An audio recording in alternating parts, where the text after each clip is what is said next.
Ready? Play.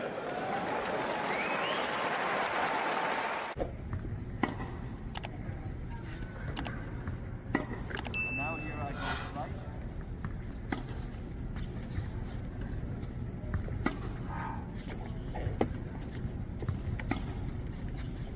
And this is normal flat. You see sometimes you don't actually, sometimes you don't. And now here I go slice.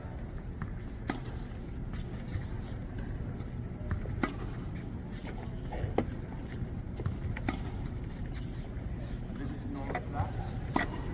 You see sometimes you don't actually, sometimes you don't. And now here I go slice.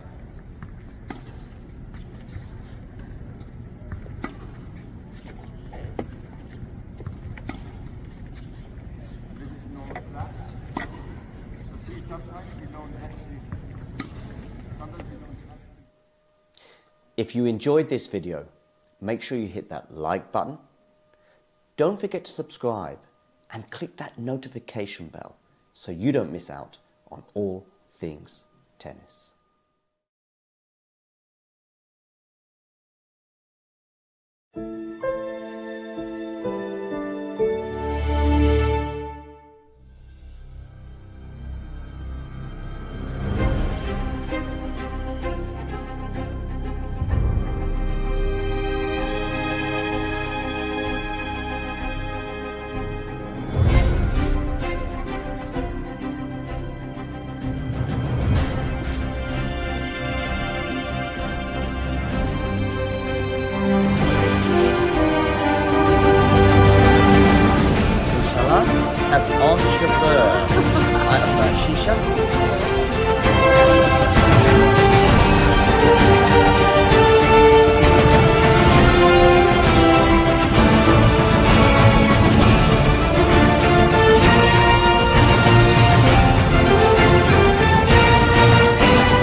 if there's one match from Rafa's story where you think that was a missed opportunity, there was a big chance there have matches, 2 or 3 in Australian Open. No more. We lose the opportunity in Wimbledon against Djokovic in semi-final. 2018. Then we lose the opportunity, more important because that was semi-final. We lose the opportunity in Australian Open. In the Australian Open 2014, 2012 and 2017. Yeah. In 14 because he has an injury against Babrinka that before he had never lose against him. Then with Djokovic and Federer, he had breakup in the 5th. Yeah. And 40-30 or the 30-50. I don't remember well. It was a ball very close, goes up. But this is what happened. There was in Roland Garros 2009. Of course, he I am sure that he won. He will win. He won this tournament when he has no problems in his knee, because at this moment he was the best. He won Australian Open, then he won the tournaments on clay, and he arrived with problems in Roland Garros. For this reason, in my opinion, he loses. But there are other times that maybe he has to lose and he won.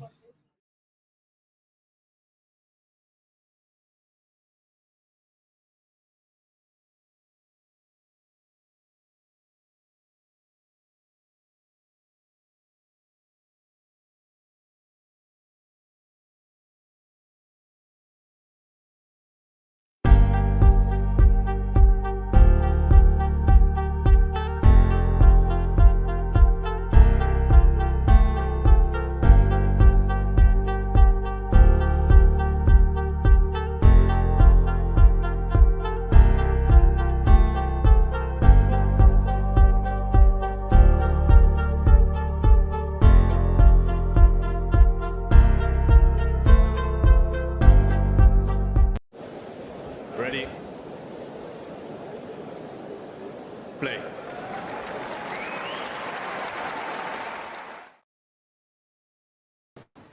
Hello. Can you hear me okay, guys? We can hear okay, right? Okay, what is happening, tennis fans? I just couldn't hear the countdown there. But hello, yes, Tom Grant here, not coming live from Paris, coming from a broom cupboard in Glasgow. But a big game, a big day of tennis ahead. 2 semi-finals and the final Masters 1000 event. And I've got to say, I think I've picked the most entertaining one, shall we say, for me. Tsitsipas, Dimitrov. The players are just sitting down now, as you can see. They've just done their pre-match photo. The coin has been tossed. And the players are ready to rock as they go to their towel stands and get ready to, I believe it is Tsitsipas to serve. That was a 50-50 shot, by the way. I could be totally wrong. Yeah, so I didn't see who won the toss, but I'm going to go with Tsitsipas. Let's see if I went red or black there. But anyway, we already have, as you can see by the pre-match poll that producer John, it was Dimitrov who's serving. Geez, my luck is not in. So yeah, as you can see by the poll, a lot of you guys going for Stefanos Tsitsipas in this one. Both players been playing really well this week. I've managed to catch a lot more tennis than I have in recent weeks. So I managed to catch a bit of these guys, particularly Dimitrov. I managed to catch the Medvedev epic, shall we say. That was certainly one of my matches of the year. I really enjoyed that one. I really enjoyed, of course, Daniil and his usual antics that he gets on with the crowd. Don't think he likes Paris, do you? But we've already got some Steph fans in the chat. I'm going to pronounce this terribly, Lucy, but Lucy Vinatia. Hopefully I got that right, Lucy. I usually butcher names that aren't Scottish ones. So Lucy is obviously looking forward to this match, hoping that Steph will come through. And Rahul is predicting, like myself, he's predicting an exciting match ahead. The players are playing. We are a point apiece, 15 all on the Dimitrov serve. I think this will. I'll give you my pre-match thoughts whilst we get to the sit-downs. I'll try and talk you through the tennis. Let me know how you guys are watching it. If you guys have all watching this stream with a TV in front of you, I won't describe every point by point. However, if there is people out there who, maybe on their travels, maybe in an airport somewhere or in a cafe somewhere, can't get the tennis on and need me to describe it blow by blow, then let me know that as well, and I will do that. As Dimitrov unleashes a backhand that the Tsitsipas can only scoop up into the air, and Dimitrov with the overhead smash. Yeah, both players finding a bit of form. I mean, I know that Dimitrov has been. He was in Shanghai last time. He was in the semi-finals of the Masters 1000 as well. He's won, I believe, he's won 40 matches for only the third time in his career. Tsitsipas had gone off the boil a little bit, but I did comment on, I think on the Basel stream, that I did like the way that Steph was playing again. Was looking a little bit more composed, and he's proved it here with this run to the semi-final, and he'll be favourite in this one, of course, having a 6-1 record over Dimitrov as the players exchange forehands. Steph tries to go down the line. It's a bit tame, and it gets into the net, and it's 40-15 to Grigor. Stefanos Tsitsipas holds a 6-1 record over Grigor Dimitrov, 2-1 on the hard courts. And of course, Tsitsipas was at the semi-final stage here last year, losing out to Djokovic. But he will be favourite going into this one because of his record over Dimitrov. I think it'll be a lot closer. We could be going to 3 here. I've been liking the look of Dimitrov. He looks happy again. Somebody said on Twitter on Friday after his win over Hurkacz, a smile, and he was looking happy again, as Tsitsipas again tries another tamish lob, easily picked off by Grigor Dimitrov, and he takes the first game, and we're 1-0, going finally on to the Tsitsipas serve. Both players will be looking to get it onto the forehands. I'd say Grigor's a wee bit more comfortable in the backhand. Tsitsipas forehand, up there with the best of them, and he's been hitting it well. He's been hitting it really, really well. Of course, came through a tough test against Zverev, who pushed him to a third set, and I thought he really did show some character there. Usually Tsitsipas, might fold in that scenario with Zverev with the momentum, but again, the forehand got him through, coming to the net, timing it well. Both players in decent form. What we're seeing here, we're looking at a live watch-along analytics, John. You've confused me here.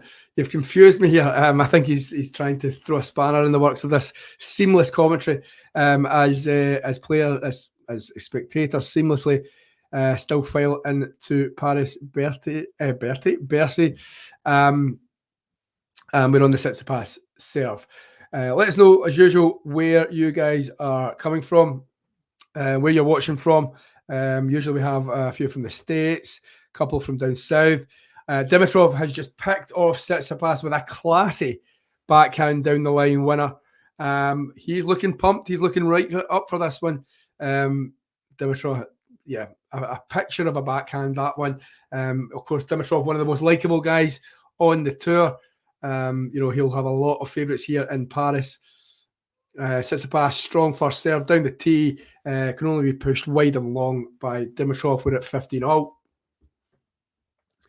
Producer John is in Bonn in Germany. Let us know where you guys are watching or joining us from.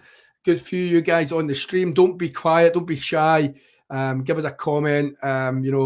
the more you comment, the more we can maybe take this away from tennis sometimes. You know, we've been talking about films in the past and other such, you know, creative industries, shall we say. So, yeah, if you don't want to just talk about tennis, you know, get in touch in the comments, let us know. And if you've got any questions, I will try my best to answer them and give my honest opinion. It's Dimitrov again with an absolutely, you know, sublime backhand down the line. You know, I really like this shot from Grigor.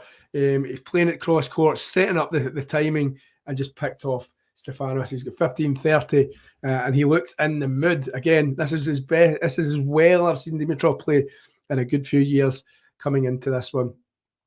I'll give you a little bit of statage at the first sit down, but for now, we will focus on the court action. A return by Dimitrov.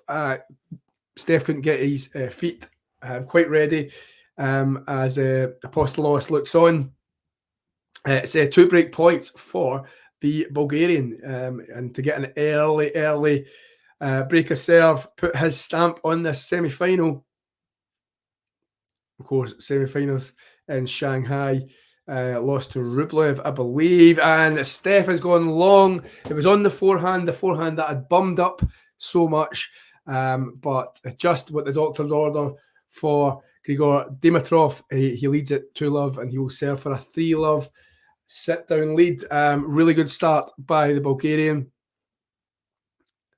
Bit of a discussion going on by father and son of the Tsitsipas camp, as you know, is the way. Of course, Tsitsipas brings a 6-1, as I mentioned, head-to-head record, 2-1 on the hard courts. Both players are actually appearing in their second semi-final here in Paris. As I mentioned, Tsitsipas last year was in the semi-final, lost to Novak Djokovic, and actually his last Masters 1000 final actually came in Cincinnati last year. So it's been over a year for Stefanos, but he's looking to try and reach his 28th career final and 4th of this season, with the last title coming in August last year. He's been a year without a title or a final. Los Cabos against Alex de Minaur. He won in August. Sorry, that was just in August, just been, wasn't it? Sorry, my apologies. For Dimitrov, 32 years old. He's looking for his 10th. Well, this is his 10th Masters 1000 semi-final. He's got a 1-8 record. Really not good when it comes to the semi-finals. We talk about Rublev's semi-final curse. Is that going to be something that's going to come into play later on? You know, 1-8 at Masters 1000 level semi-final for the Bulgarian. As mentioned, second in a row, Shanghai, lost to Rublev, and his previous Paris semi-final was in 2019, also just like Tsitsipas, losing to Novak Djokovic. His sole semi-final win in the Masters 1000 actually came in Cincinnati in 2017, where he went on to win the title, beating Nick Kyrgios in the final. He has an 8-8 record when it comes to ATP Tour finals. His last title coming, of course, that famous win at the ATP finals in London in 2017. And he has extended his lead, as you can see by the scoreboard. He is 3-love up. Hasn't missed a beat so far, has Grigor, as they sit down. So there you have it. There's the statage when it comes to these two in the semi-final of this event and their Masters 1000 record. Just going to have a wee look. What else have we got here? Yeah, let's go through the previous meetings by these two. They've actually met a lot, really since 2020. These 7 meetings have been. The first meeting was at the 2020 French Open at Roland Garros. Of course, on the clay in the round of 16, Tsitsipas winning that one 6-3, 7-6, 6-2. Dimitrov then equaled the scoreboard when beating him later that year in Vienna, of course, on the indoor hard. That was, he lost the first set, Dimitrov, 7-6 in the tiebreaker, but won at 6-4, 6-3. So that's why he'll fancy his chances here. Although a year later in Vienna, Tsitsipas got his own back, 7-6, 6-4. And then Tsitsipas, hasn't looked back since, beating him on the clay 3 times in a row, Barcelona, Madrid, and Rome. And actually, Tsitsipas beat him at the start of the year in the United Cup. Of course, on the outdoor hard, Dimitrov took the first set, and Tsitsipas then 6-2, 7-6. So what we're looking at here, Rahul, is there anything different about this court? Rahul Paris slower than Turin, for example, but indoor can make a big difference. You look at Rafa's indoor record, 1-1-10, but indoor, blah, blah, blah, blah. I'm just reading what you guys can read. So yeah, I think John's cleared that up in terms of court speed, and the different factors at play. Some players don't like. I don't think. Well, Medvedev, I think, won Rotterdam this year, did he not? I might be mistaken, or he's definitely won Rotterdam in the past. I was just going to mention about Medvedev. Maybe doesn't like the clay or the indoor hard, because he is a hard court specialist. This guy, and he's lost quite early in Paris indoor 2 years in a row. So yeah, I'm just trying to think. There'll be other factors at play, in terms of bounce of the ball. I think that comes into play a little bit. I think it bounces a little bit lower on the indoor. So some players prefer that compared to obviously on the outdoor. And then you've got the weather, obviously the obvious weather. There's not going to be any stoppages here. So and sometimes momentum. That means less momentum shifts. A lot of time the weather can become a factor in these matches. So, but John's put it nicely, producer John. Okay, so we're at 30-15 on the Tsitsipas serve. Looking to get his mark on the scoreboard. There is a history of Dimitrov taking the first set, and then Tsitsipas growing into the match. He's looking like he's doing that now. He's definitely got the forehand finding its range a little bit better. He's just forced Dimitrov twice in a row into the net with a strong forehand down the line, and he was moving into the net as well, narrowing the angle, which forced the Bulgarian to find the net. So it's 40-15 to Tsitsipas. Doesn't serve out wide. That's a fault.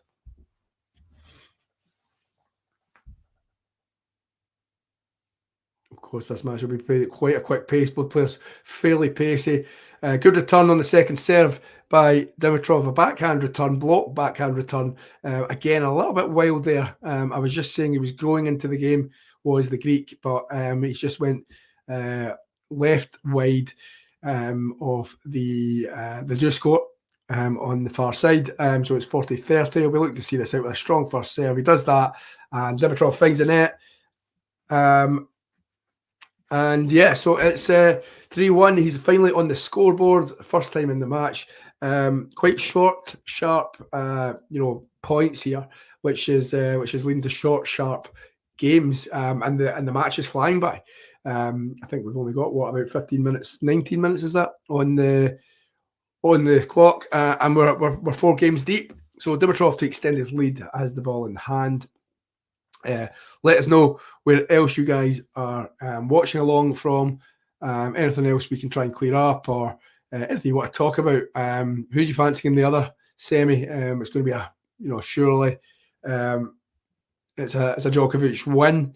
I thought Novak looked very good. I mean, I watched bits and bobs of Holger Rune. I was actually at I don't know if you guys do it in maybe other countries, but we have a fireworks display because it's Guy Fawkes night tomorrow night. So I was at a fireworks display last night. Let me know if anyone needs that explained. US East Coast. Rahul, tell me, do you guys do November the 5th? I doubt you do. So we do a thing in the UK, called Guy Fawkes Night, which is in November the 5th every year, where we have what we call a fireworks display and a bonfire.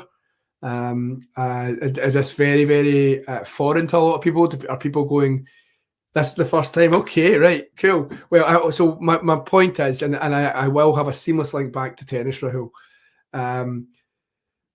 I only caught the tail end, probably the last 4 or 5 games of the third set of Djokovic versus Holger Rune.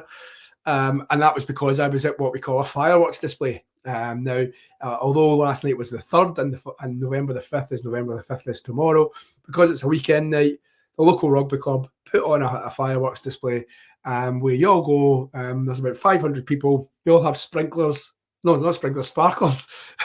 The opposite of sprinklers. And you basically watch fireworks get blown up for about 45 minutes. So it was cold, it was dark, but it was a lot of fun and a good display at the local rugby club. So yeah, thank you for bearing with me for that explanation, Rahul. So Djokovic looked pretty good from what I hear, from what I read on Twitter. Djokovic pretty much snuffed out the threat of Holger Rune. I think Holger Rune was struggling towards the end in terms of fitness, and Djokovic just ground it out. And I don't see past Novak in the second semi-final. I think he will he'll see off Andrei Rublev. And to be honest, I don't see much threat from either of these guys. If I'm being completely honest, that might be Luis Martinez. Very confident of a Dimitrov win. There we go. Rune faded away physically against Wiley Djokovic. Yeah, I think I did watch Damien. That's where I got my info from. I watched Damien explain this in that 9-minute video. If you've not watched it, while we take a short break, I mean, if you have time in between sets, jump onto the Talking Tennis YouTube video history. You will see that video that was put up by Damien. I think was it last night or yesterday morning, or sorry, this morning, explaining how Rune maybe faded a little bit. But yes, Luis Martinez, he is confident the match is over already. No way back for Stefanos Tsitsipas. I will point out that United Cup earlier on. Now that's on the hard court. I know it's round robin. It's a new event, shall we say? But Dimitrov took the first set 6-4, and then Tsitsipas stormed back 6-2, 7-6. Same with, in fact, yeah, that's the one occasion. Usually it is Tsitsipas who takes the lead, but they've not really met on the hard since the 2021 Vienna in an ATP Tour match, since the hard court of Vienna in 2021. So we shall wait and see. I don't know. I had a sneaky suspicion for Steph beforehand. I like the way that Dimitrov has started. I believe that he needed to start like this, however, in order to win this match. I think he needed to have the stronger start. So there we go. Although everyone agrees, or not many agree with you, Luis, because they all have Tsitsipas still well in the lead of the poll, who's winning 70-30. Get your votes in now. I wonder if I'd be changing my vote if I'd already opted for Stefanos. But Stefanos now playing a little bit more aggressively. He's pushed Dimitrov one side of the court to the other, further back from the baseline. He steps in, puts the volley down, 30-love. Strong first serve, return backhand by Dimitrov. We're on to the forehand backhand by Steph. Really good backhand by Steph. Sliced drop shot by Steph. He's got it up to the Dimitrov. He's went for the lob. It's made it in. It's a tweener there by Dimitrov, and it's put away by Tsitsipas. Really good by Tsitsipas. I said in the last game, he looked like he's starting to work his way into the match a little bit. He's definitely playing with more aggression here, taking the match to Dimitrov.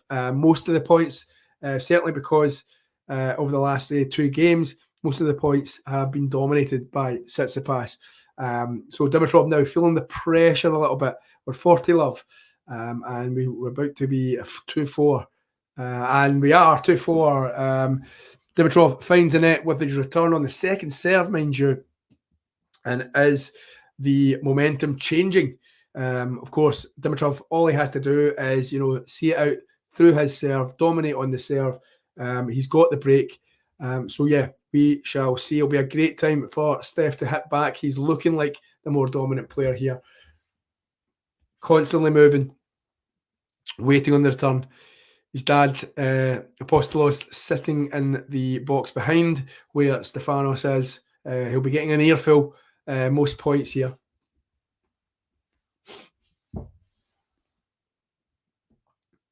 Mum and dad there. So strong first serve by Dimitrov. It's returned well, and that'll be a missed chance there by. We'll read that in a second, Louise. Yes, Steph got the ball back into play off the Dimitrov serve. He could have done much more with the forehand return. So the television is basically showing that Tsitsipas's forehand quality right now is 5.4 on the scale, and that just shows you how misfiring it is. I said pre-match that Steph's forehand had been looking good this week, but not today so far. Dimitrov tries to go up the line, and there we go again with the forehand. The shot quality not good at all, and he is 30 love down on the Dimitrov serve. Again, dad in his ear, probably telling him to sort out that forehand. Hello, Matthew De Souza, a regular at the Talking Tennis Towers. How are we doing, Matthew? Good to have you with us. Dimitrov goes up the line with a forehand, strong forehand, block returned, looped into the air by Tsitsipas. As I mentioned, they're short, sharp points. All of these, the match is racing by, and we're at 4-2. We're about to be at 5-2 already in this one. I mentioned earlier on Dimitrov, 40 win seasons. I'll take you through a couple of parts to that once the next changeover, as the players are about to. Dimitrov serving now. Good first serve into the body. Block return. He gets back into play, does Tsitsipas. Now he's unleashed the backhand, forehand, sliced backhand by Dimitrov. Backhand returned by Tsitsipas. Now he goes for the forehand Tsitsipas. He's pushed Dimitrov back. He's dominating the point. He's going down the line. Best point of the match for Tsitsipas. He'd flipped the control of the point.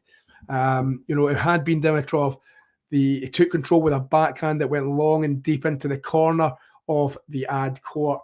And then once he'd set it up, put away the forehand now, down the line, didn't give Grigor much chance. So 40-15, but again, Tsitsipas looking a little bit more composed. First serve finds the net from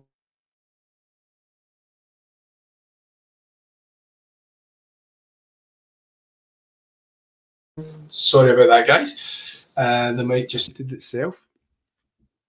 Okay, so we rally again, and we've got backhand, forehand by Tsitsipas. Tries to go down to the forehand of Dimitrov. Oh, he gets lucky there. It's a lucky. Okay. Tsitsipas had again taken control of the rally, pushed Dimitrov back. Dimitrov backhand back towards the body of Tsitsipas, who was coming into the net, and as it found the top of the net cord, nothing Tsitsipas could do. His whole body was in a different momentum from where the ball was going. Couldn't turn his body in enough time, and just basically had to say, "You."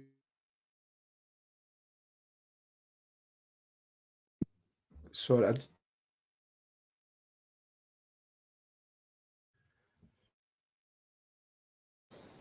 Hello.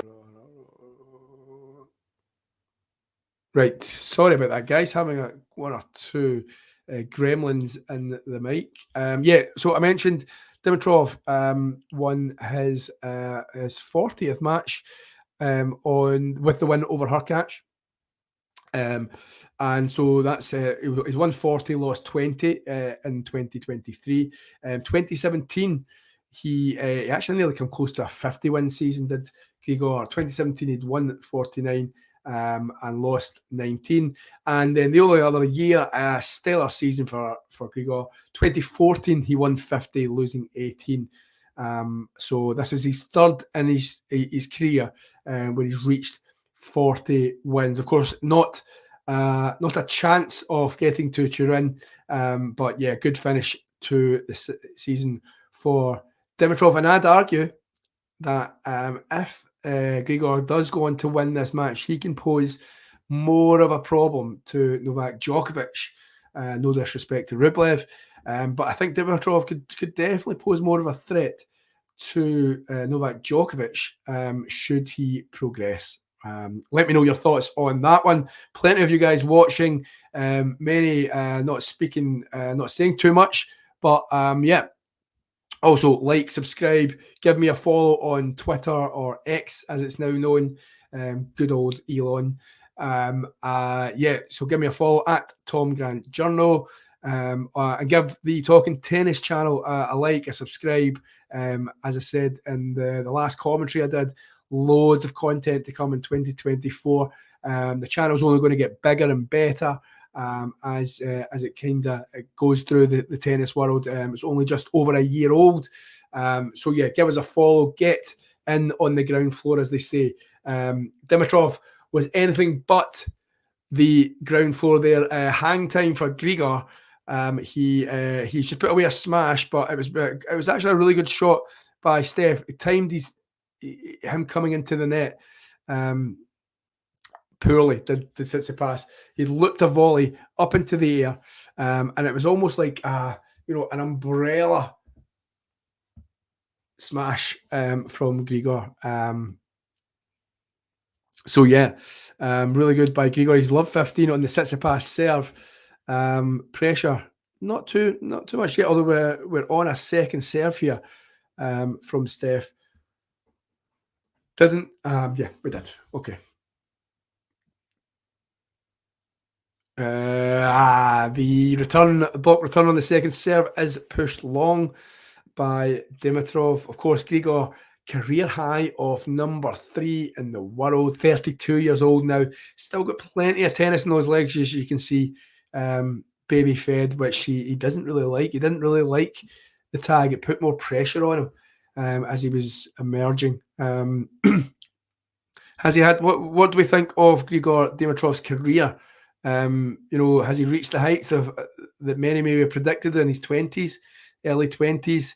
Will he look back with it with pride? Of course, that 2017 ATP Finals win. Oh, it's a lovely point. I apologize, I'm not going to talk you through this one yet. But Grigor Dimitrov has all the answers right now.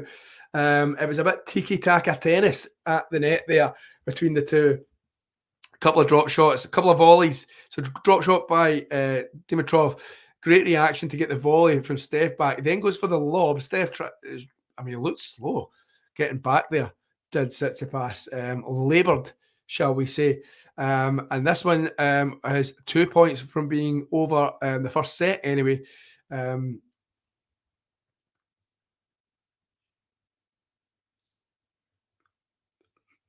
Strong first serve by Steph. Serve and volley by Steph. We're at 30-all. Good response there from Stefanos Tsitsipas, the Greek. Looking to make sure that Dimitrov serves for this one. Yeah, as mentioned, career high of number 3. He's currently at number 17 in the Pepperstone World Rankings as Grigor Dimitrov. But yeah, was at number 3. So just as we go back to this, and I'll tell you exactly when and where. Good rally here. Sliced backhand by Dimitrov. Goes on to the... Oh, he's just put a forehand right into the corner. Gotta say, that's probably one of his shots of the tournament. And, the pressure was on for Steph. Both players were hitting the ball well. Steph went cross-court with a forehand. And it's just on the run, right on the postage stamp, right in the corner. He has a set point here. I think he's having a word with... No, is it Stefanos' dad? He's having a word with somebody in the crowd ahead of this break point. This set point. No, I don't think it is Stefanos' point. I mean, it was somebody... Steph saves the first set point off the match or off this set. Sorry, I was trying to figure out where Apostolos is sitting. Dimitrov certainly having a word with somebody, and it didn't look too friendly. So we're at deuce now, 2-5. It's going to be a second serve. Steph can only find the net, and it drops on the wrong side for him. So we have second serve. Dimitrov will look to pounce on this. It does. It goes to the body. Good serve by Stefanos Tsitsipas into the body, wrong footing him. I think he thought it was going wide. It went into the body. Dimitrov couldn't adjust his feet in time, put his return wide off the tram marks. So we've got a Tsitsipas game point. Again, we're going to have a second serve.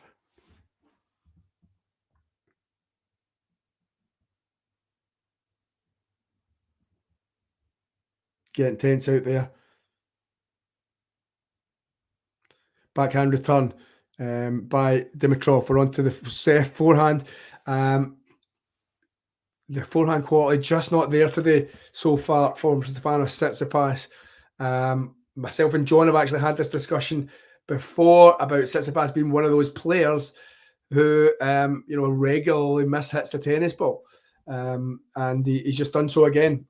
This is probably the longest game of the match so far, and we're at 5 minutes 30 seconds. That just shows you how quickly the players have been playing. We're 31 minutes on the clock. Steph again doesn't find the first serve. Remember when he was serving 37 first serves in a row? Not this time. That was earlier in the year. But we're on to second serve, returned by Dimitrov, pushed long by Stefanos on a forehand. Timing's all off, range is all off, quality all off. Disappointing for Steph and his fans. We have a second set point for Grigor Dimitrov.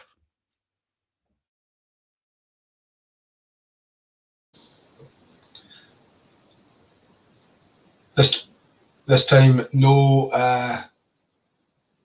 quarrel with anyone in the stands or in the box. And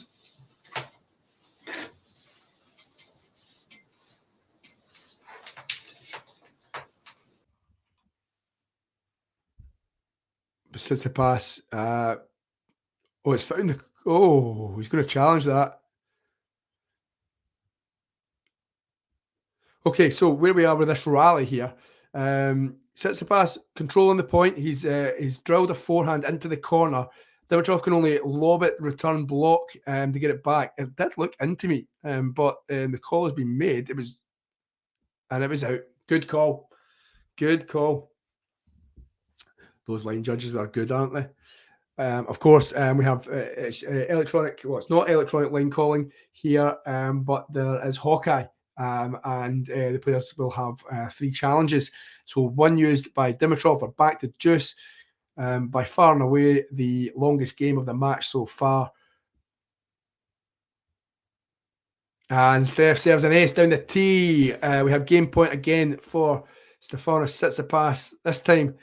And he can't be as bad in the second set as he's been in this first set, especially with the last couple of weeks he's been doing well.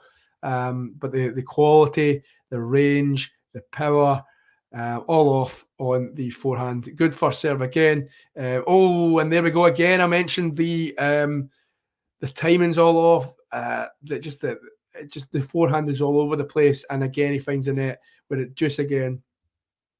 Once again, as mentioned, there we go. Steph, the television's telling you 11 unforced errors from Stefanos Tsitsipas. He cannot be as bad as this in the second or third set. Just again, the ball toss goes all skew, reloads. First serve doesn't find its mark. We have a second serve.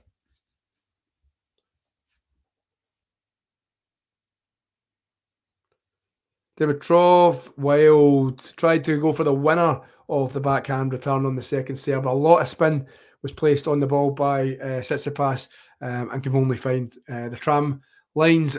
So game point again for Stefanos.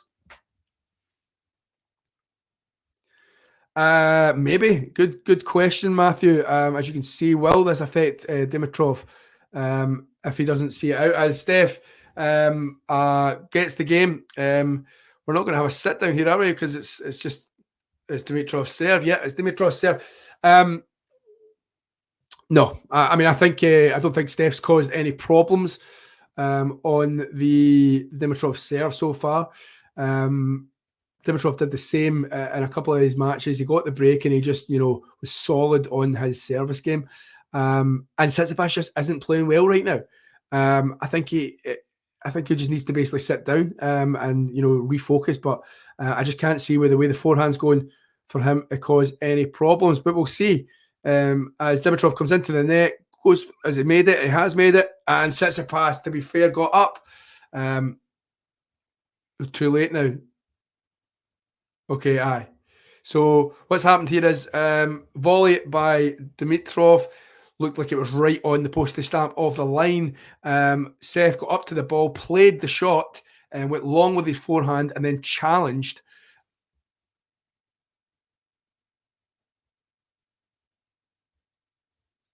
Okay.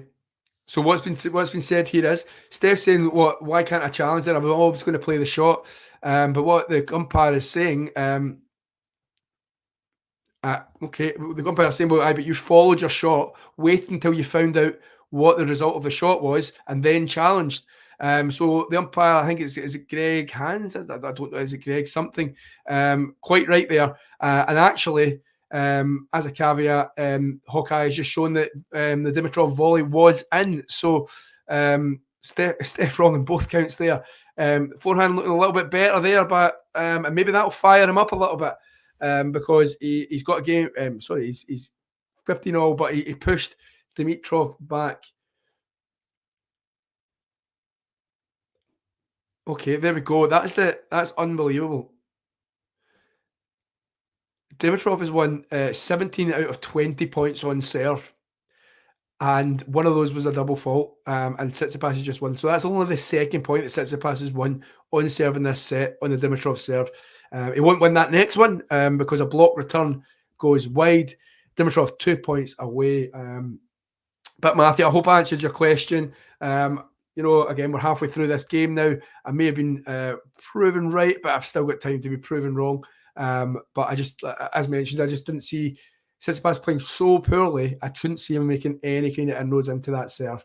As I said, I think they'll get to the sit down.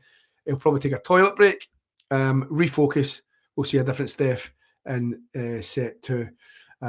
So second serve for Dimitrov.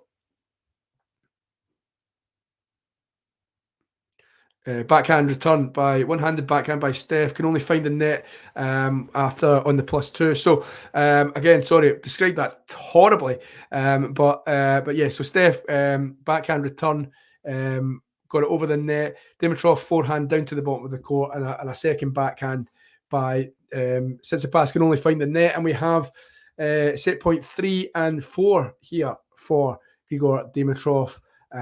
Maybe only needs the one.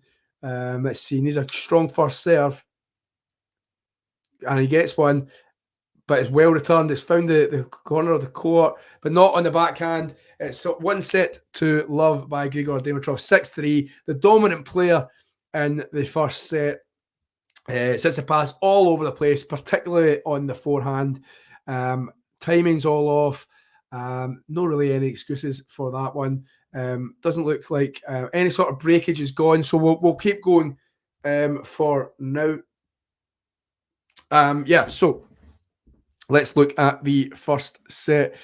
8 winners, Grigor Dimitrov 2, Tsitsipas 6. Mentioned the unforced errors count, 15 unforced errors. I'd imagine 11 of them on the forehand, as mentioned. Forehand all over the place from Stefanos. For Dimitrov, really good, solid match of tennis without being blistering by the Bulgarian. And he will be looking to get into the ATP Masters 1000, the final Masters 1000 of the season, into the final. Could he cause Djokovic? Hello, MJ. How are we doing? MJ, answer me this question. Who would cause Novak Djokovic more of a problem in the Paris Bercy Masters 1000 final? Now, again, apologies to any Andrei Rublev fans, and maybe a little bit fortunate that Ghost isn't on this stream, because I'm sure he would be saying that Andrei maybe has a chance later on today. But let's just say, hypothetically, if Novak does overcome Andrei Rublev. Yeah, there we go. Damien, even Damien's an expert. What Damien doesn't know about tennis isn't worth knowing. And Damien agreeing with me, saying that Dimitrov could pose the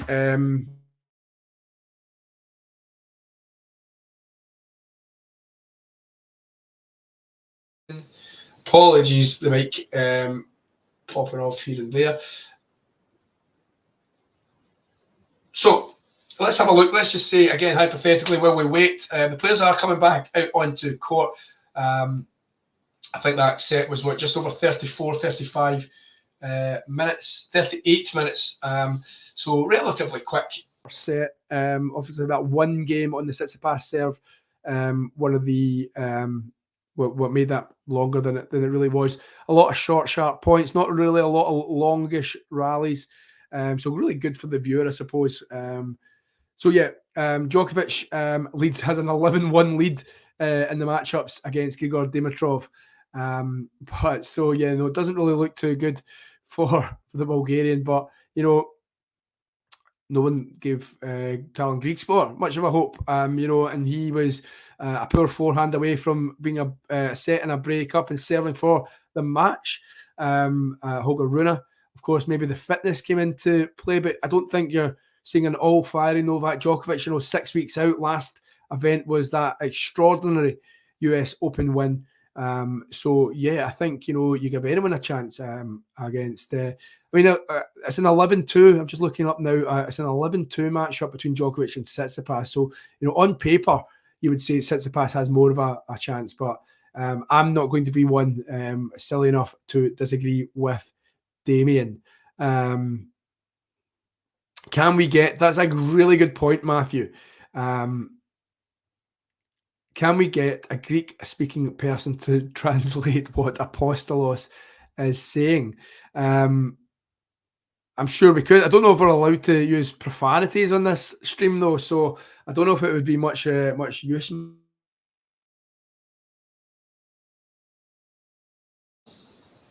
When I move either side, either way, Yes, I agree, Matthew. I expect Steph to be significantly better in this second set. But and as I said to you in the first set, guys, I think Grigor Dimitrov needed that start.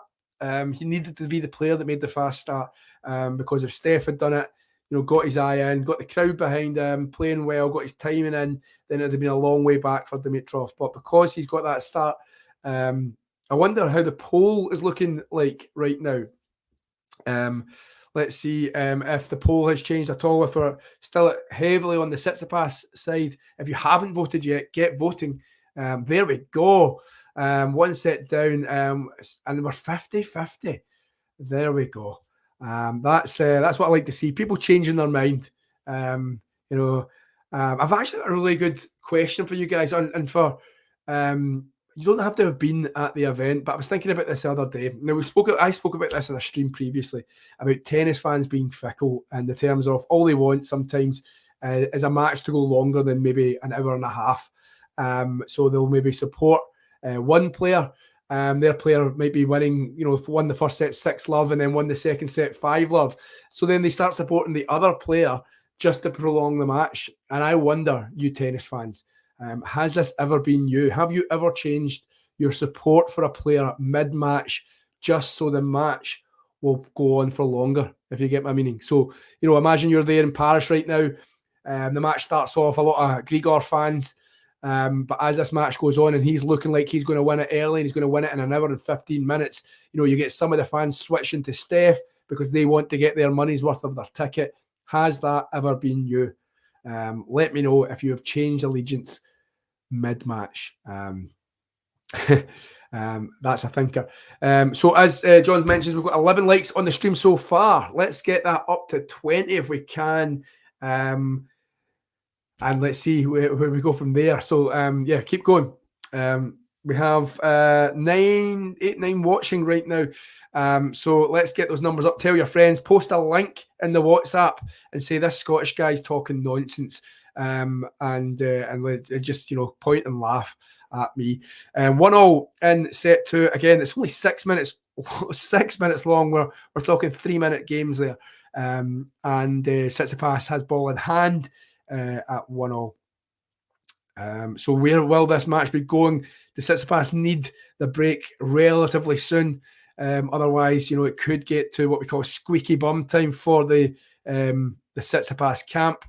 And all it needs is a late break by Dimitrov. And is there anyway back again? Steph not really causing much problems on the Dimitrov serve so far. Don't believe he's had a break point. I think he only won 3 points on the Dimitrov serve in that first set, and one of them was a double fault. So you're really talking 2. What does he need to do differently? Change it up a bit. There we go, Sean. A nice, honest answer. You changed your mind mid-game. That's what I like to hear. So let's just say you're doing. I suppose it's probably going to be a little bit more tribal if you're talking, say, Djokovic and Alcaraz. But I mean, when you're maybe watching a match, you want it to go on longer, particularly for people who are at the tennis events, because the reason why they generally change is because they want to get their money's worth of their ticket that they've paid out a lot of well-earned cash for. So I just want to hear your examples of one time where you maybe were supporting, supporting Kyrgios at the start. I know that's controversial, and then changed to Schwartzman because he was getting pummeled. I agree, Sean. I think I'm in the Alcaraz camp. I do like my Carlitos. I was always growing up. I was an Andy Murray fan. Quite, no shocks there. And Rafa was my guy out the Rafa fed Novak. So yeah, apart from those 3, really, I don't mind maybe changing where I was maybe wanting the match to go. Let's just say you've got Casper Ruud and Holger Rune, and you maybe start off as a Casper fan, and or maybe let's do it. Maybe start as a Holger fan, and then get to the stage where maybe Holger's maybe looking like he's about to seek this out in 2. And you go, no, I want 3 sets here. I want 3 sets for my buck. So you switch to Casper. Let us know your examples. If you've got any particular match you can think of, let me know. I just thought that was a thinker. Okay, so you wouldn't get that in football, obviously. Do you know what I mean? You wouldn't. You'd get carted out the stadium for doing something like that in football. So that's why I just thought, tennis fans are different. And I suppose it comes to the fact that tennis doesn't really have a set, time of match. You don't pay your hundreds of pounds for your court ticket, and you get told, right, you've got this match, but this match could be, sometimes an hour long, or it could be 3.5 hours long. So I suppose maybe that's why, and people want to sit there and have a drink and enjoy some good high quality sport. So they're not getting looked down their nose by me in any way, shape, or form. So let us know, Steph. As you can see by the scoreboard, 2-1 to Steph. And Grigor, as I say, hasn't faced a break point, not lost many points on his serve so far. It'll just be a case for Dimitrov of same again, please, in terms of exactly the game plan of the first set. But if Steph gets that forehand into the backhand corner with Dimitrov on the stretch, on the run, he's had success so far. Unseeded semi-finals in Paris. I've got a little bit of info as the players sit down for that one. This is the second time that Dimitrov has reached the semi-finals as an unseeded player here in Paris, and he's trying to become the 6th unseeded finalist in the past 8 years. Now, if you imagine the players that we have had, various ins and outs of injury, but imagine having 6 unseeded finalists in Paris in the last 8 years. Now, Dimitrov is aiming to become number 6. He's become the 6th unseeded finalist. Yeah, he'll have done it twice. 6 unseeded finalists in the past 8 years. I'm going to try and see that it doesn't really tell me who those 6 were. Strangely enough, it just tells me who the unseeded players in the semi-final have been. So That's going to be a hard one, Sean, say in the next 10 years, being a Yannick and a Carlitos fan. So can you tell me, Sean, over the past few meetings, how do you, is it just what mood you're in? Is there any particular reason how you opt for one or the other? Do you change mid-match, depending on, how the match is going? I'd be intrigued to figure out your mindset when it comes to Yannick and Carlitos, because, they've got such a great rivalry brewing already. It's looking nice. What are they? Am I right in saying they're tied now? Are they 4-all, 2-all? I'm sure with the last Yannick Sinner win, that tied the score between Yannick and Carlos. I'm sure. Pretty sure John will be scurrying away in the background, looking for it. You're right. It's looking like the first little part of trouble for Grigor. Although that's a lovely forehand there.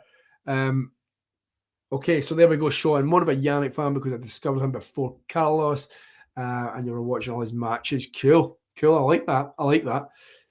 So start of every Grand Slam for you, Yannick and Carlitos are the ones you want to win. So I like that. And then I suppose whoever goes out previous, then it's 4-3 now, is it? Right. I didn't know that. I thought it was all tied up with the last one, but the ATP are never wrong. Grigor playing way out. Yeah. I thought it was equals. I thought it was 4-all for some reason. But anyway, back to the tennis. We were on love 15 on the Dimitrov serve. He got the first point back with a sumptuous forehand down the line. And he's just played his way out of trouble again, 30-15. These are the chances. He's not really had much luck on the Dimitrov serve. It's not as if Dimitrov has the wildest, biggest, hardest to return serve. But his placement's been really good. I'd be surprised. I mean, what are the stats saying? Has he had any double faults? Has Dimitrov today? He's had one. Okay, one compared to Steph's. Steph's not. 52 minutes on the clock. We're at 40-15. Dimitrov down the tee, strong serve. He goes wild with the forehand there. He almost dithered. He almost second-guessed himself about where he was going to go with that forehand, and he pushed it wide. Still in this game. Who is my favourite outside of the court? How do you mean, what do you mean outside of the court? Right now, when Carlos is... Oh, right, okay, right. Well, I really like watching the ATP videos when Rublev's on trying to do something. I love Andre. I just think he's infectious, isn't he? He's just with his personality. Yes, John agrees. I think he's just he's a character, isn't he? So I actually recently watched a video between Dimitrov, who we're watching, and Andre. I think it was in Monte Carlo, or was it Rome? Basically, they played with old rackets. Did anyone see this? They played with 1980s rackets. They played a first to 10 or something like that. And it was just really interesting. But it was really good because the guys are clearly pals, taking the Michael out of each other. It was again just I find Rublev quite infectious with his personality, and I think a lot of the players, you hear a lot of the time that the players all love Ruby, and also Daniil. I just in terms of, I know that he rubs people up the wrong way sometimes with his antics on the court, but if Medvedev's on court, there we go. If Medvedev's on court playing, I'm often not watching purely just for the tennis. I'm often watching just to see what Daniil might do. And it's clearly that Daniil's a very intelligent guy. You know what I mean? He's an intellect, and he knows what he's doing, and he knows how to upset the crowd. But in those moments when he maybe has lost the last game or his hair broken, and he allows the crowd to get underneath his skin. Again, fascinating. Are we talking about Fulham Man United? John's team, Man United, not doing too well recently. How long does Eric Ten Hag have? Does he need to win today? Is Scott McTominay going to have to save Man United like he does most weeks? We shall see. So where are we with the tennis? It was a lovely little winner there, a drop shot by Dimitrov. Tsitsipas looking like he's a little bit more potent on the forehand here. He's looking good.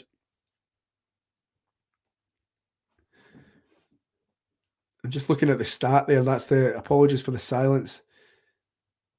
Yeah. Just mentioned it's been 5 straight wins for Tsitsipas. I just mentioned that it was looking a little bit more potent on the Tsitsipas forehand. Commentators curse as the +1 after a decent first serve. It goes wide and a little bit astray, shall we say. We're now at 12 unforced errors on the forehand side.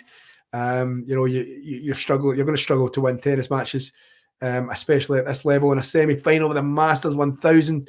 But he fist pumps as a strong serve down the tee has Dimitrov on the run. 40-30 game point, and he'll be keeping himself in front in this second set. And he's creeping into the Dimitrov. There we go. Net ball. He turns to his box, he turns to Dad and says, "Wished," as we say in Scotland. So we're at 3-2. Bit of an arm wrestle of a set, this one. So aces 3 for Tsitsipas to the 1 of Dimitrov. First serves in Dimitrov 52%. That's low considering Tsitsipas hasn't had a break point. I think he hasn't been over 30 on his serve. Dimitrov has now got the lead in the poll. There we go, guys. When we were at 20 votes, we were down at Tsitsipas by I think we were at 75% at one point. But we have Dimitrov has flipped the script and it's 54%. As you can see by the YouTube account, plenty of tennis content and videos to catch up with. And we have, a WTA Weekly with Blair Henley, the Cancun review. Have you been catching Cancun? A lot of the players not a fan of it, I don't believe. You've got the Swiatek Sabalenka semi-final coming up. It's going to be the early hours of the morning, isn't it? Who's all been to Cancun? Ooh, twice. I love Cancun, but I mean, it seems to be this time of year if I'm being honest, it's kind of like, not the monsoon, it's like the hurricane season that they talk about, because I've been there at this time of year, so always struck me as a strange choice, especially with an open air court. However, obviously a very warm country as well. We've got Coco Gauff, Pegula in the other semi-final. And then later on today, of course, the second semi-final here in Paris. Djokovic, Rublev, 4 streams on today and the finals tomorrow. And then you've got ATP and WTA Weekly as the tennis season, hurtles towards a conclusion. Loads of talking points. Of course, the Turin race is set now, I believe. We have our top 8 with the Hurkacz defeat and the De Minaur defeat by Rublev. It basically said, see you later to all chasers. Of course, Tsitsipas there. Zverev there. Tsitsipas looking aggressive here. Tries to go for the passing shot. Not up. Really good by Tsitsipas. That was really nice. Talk you through this one. Looking more aggressive with Stefanos. Forehand into the corner. Chased down by Tsitsipas, but it was a really good passing shot by Dimitrov. It was a backhand down the line, but a lovely stretch touch volley. Not up by Dimitrov, but that was really good point by both players. As you can see, Turin 8 are confirmed: Djokovic, Alcaraz, Medvedev, Sinner, Rublev, Tsitsipas, Zverev, and Holger Rune. I think it's the 5th year in a row Tsitsipas has been at the finals. But yeah, there we go. I agree. What a touch, and what a point by Steph. Dimitrov again snuffing out any threat though. Really good first serve. We're focusing on that ball boy as the match hits the hour mark. As we go, right, so we'll touch on Sean's point there. Good point, I like that. But it's getting into the business end of the set here, so we'll just focus on the tennis for 2 seconds. The players are rallying. Forehand by Dimitrov, backhand by Tsitsipas, backhand slice by Dimitrov, backhand return by Tsitsipas. He gets onto his forehand, Tsitsipas goes down the line with it, but it's caught by Dimitrov. Good rally this, and then it goes wide by Tsitsipas. By Dimitrov. Tsitsipas definitely look more dialed in now. Probably, in terms of staying in the point when the big shots came, probably his rally of the match. Didn't win it with a winner though. So 17 was that rally length. I'd be surprised if that is not one of the longest of the match. So Sean, I will come to your point about Kyrgios in a second. Let's just see this game out, because I think it's on the back of Kyrgios, Matthew's point on Kyrgios. I think Kyrgios is always an interesting topic to discuss. I have my views on him in terms of watching him. Again, if a Kyrgios match is on, I'm turning on that television. But the players are rallying. We're at 30 all. Big point of the match here. And Steph goes wide with the backhand, a single-handed backhand, as both players love to pull out. Again, that's not been that'll go down as an unforced error. It wasn't Dimitrov who pushed him into that scenario, and it's a game point for Dimitrov. And you just feel the longer this set goes on, Dimitrov, a chance might emerge for the Bulgarian. But he needs to see out this game. Game point, 40-30, going ad court to ad court. Second serve, reload. I agree, Matthew. The quality has gone up a notch, and that is because Steph is definitely improved.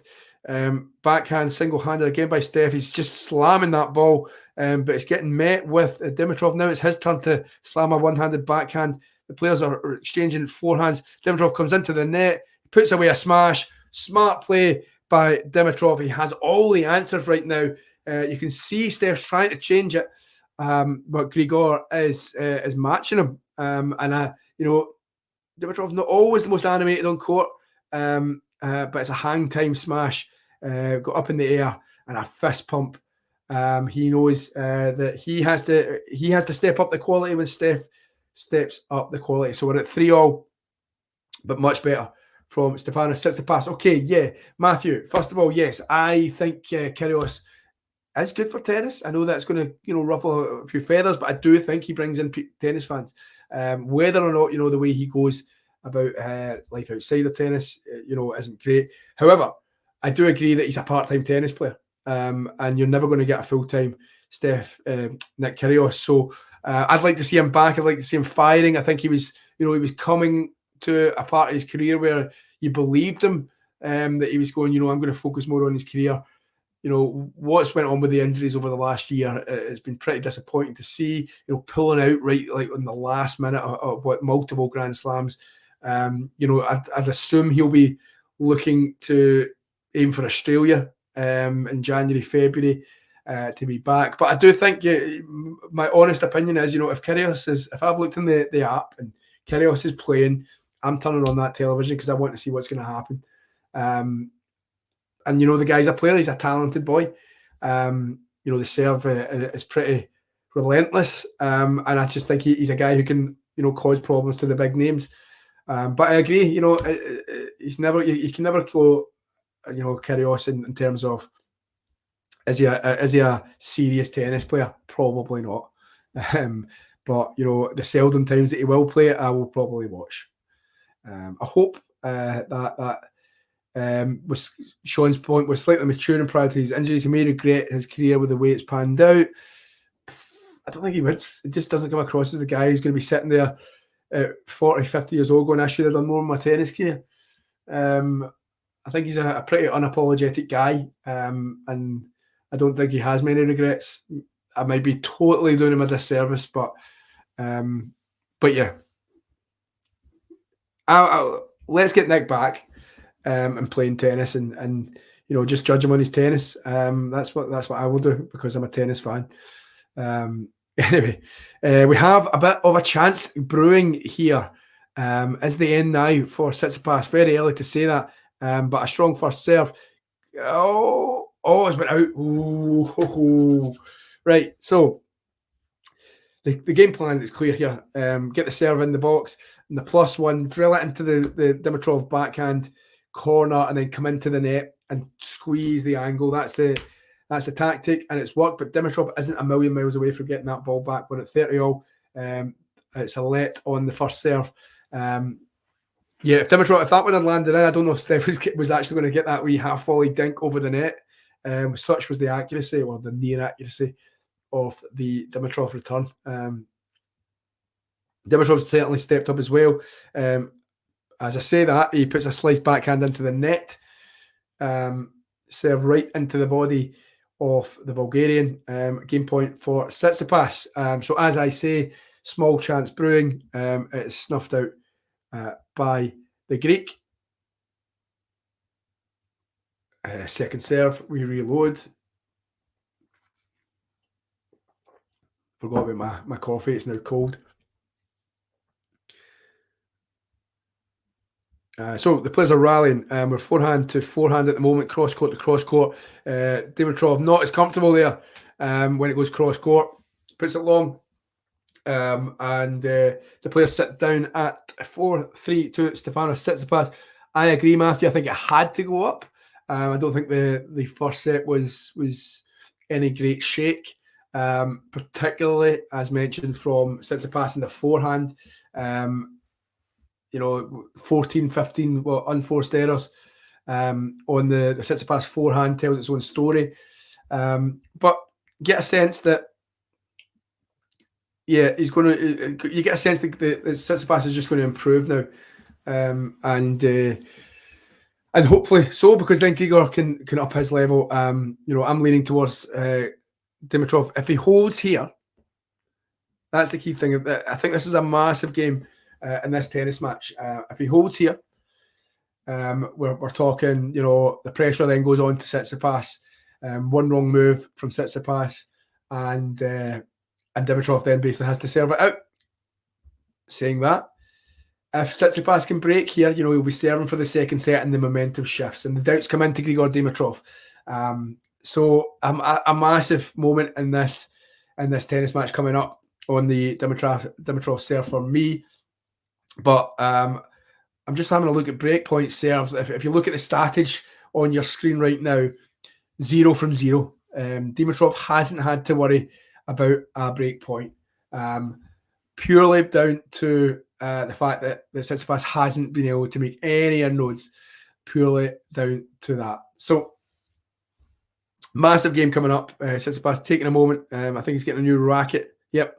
Tsitsipas got a new racket. Of course, the players wait for the new racket when the new balls are out usually. So the new balls must be in play now.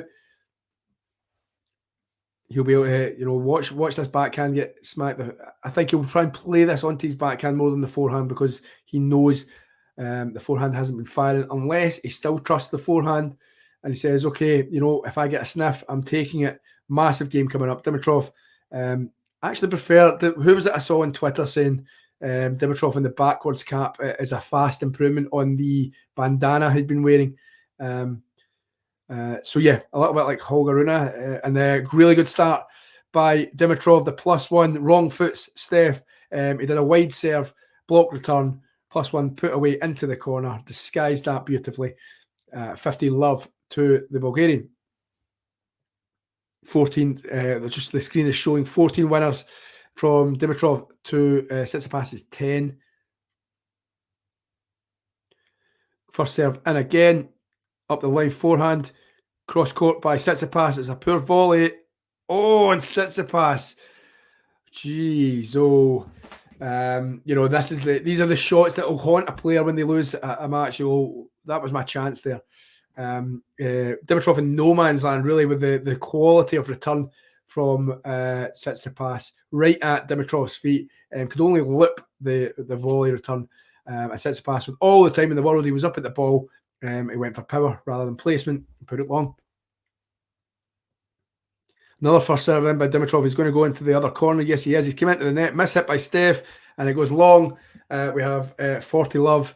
And, you know, a damp squib, maybe what we call this, in terms of I hyped up this game. Tsitsipas should have surely known how big a game this was, and the pressure then shifts back to the Greek. 40 love.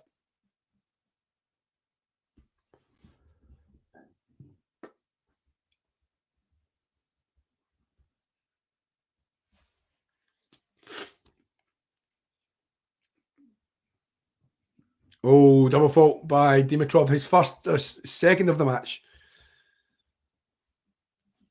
Probably the best time to have a double fault when you're 40 love up and a setup. But yeah, other doubts keeping in. The first serve percentage had shot up there as well. He'd been serving well in this game. He knows how important it is.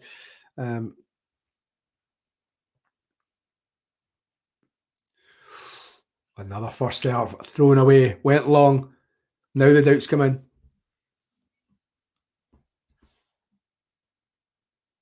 He got this one in play though. Good return by Steph though, down right into the body. Backhand to forehand now. Steph finds a net though.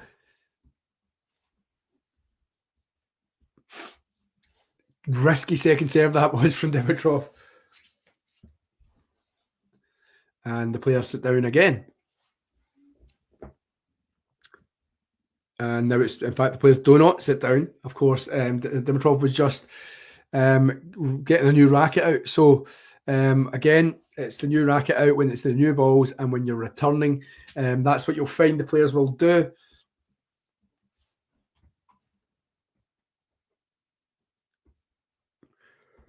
Okay. We have Tsitsipas with the ball in hand. Has a let first serve. Guys, you went quiet on me. Let me hear what you guys are talking. Let's what are we thinking? Where's this match going? Are you seeing any flashes in Steph that he can turn this one around? Let me know your thoughts. First serve, net.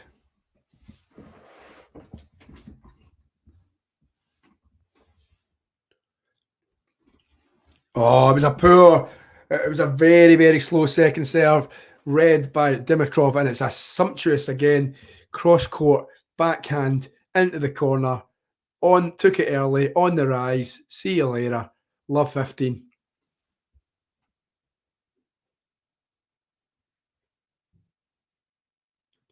Good serve by Steph, can't be returned, unreturnable by Dimitrov, 15-all.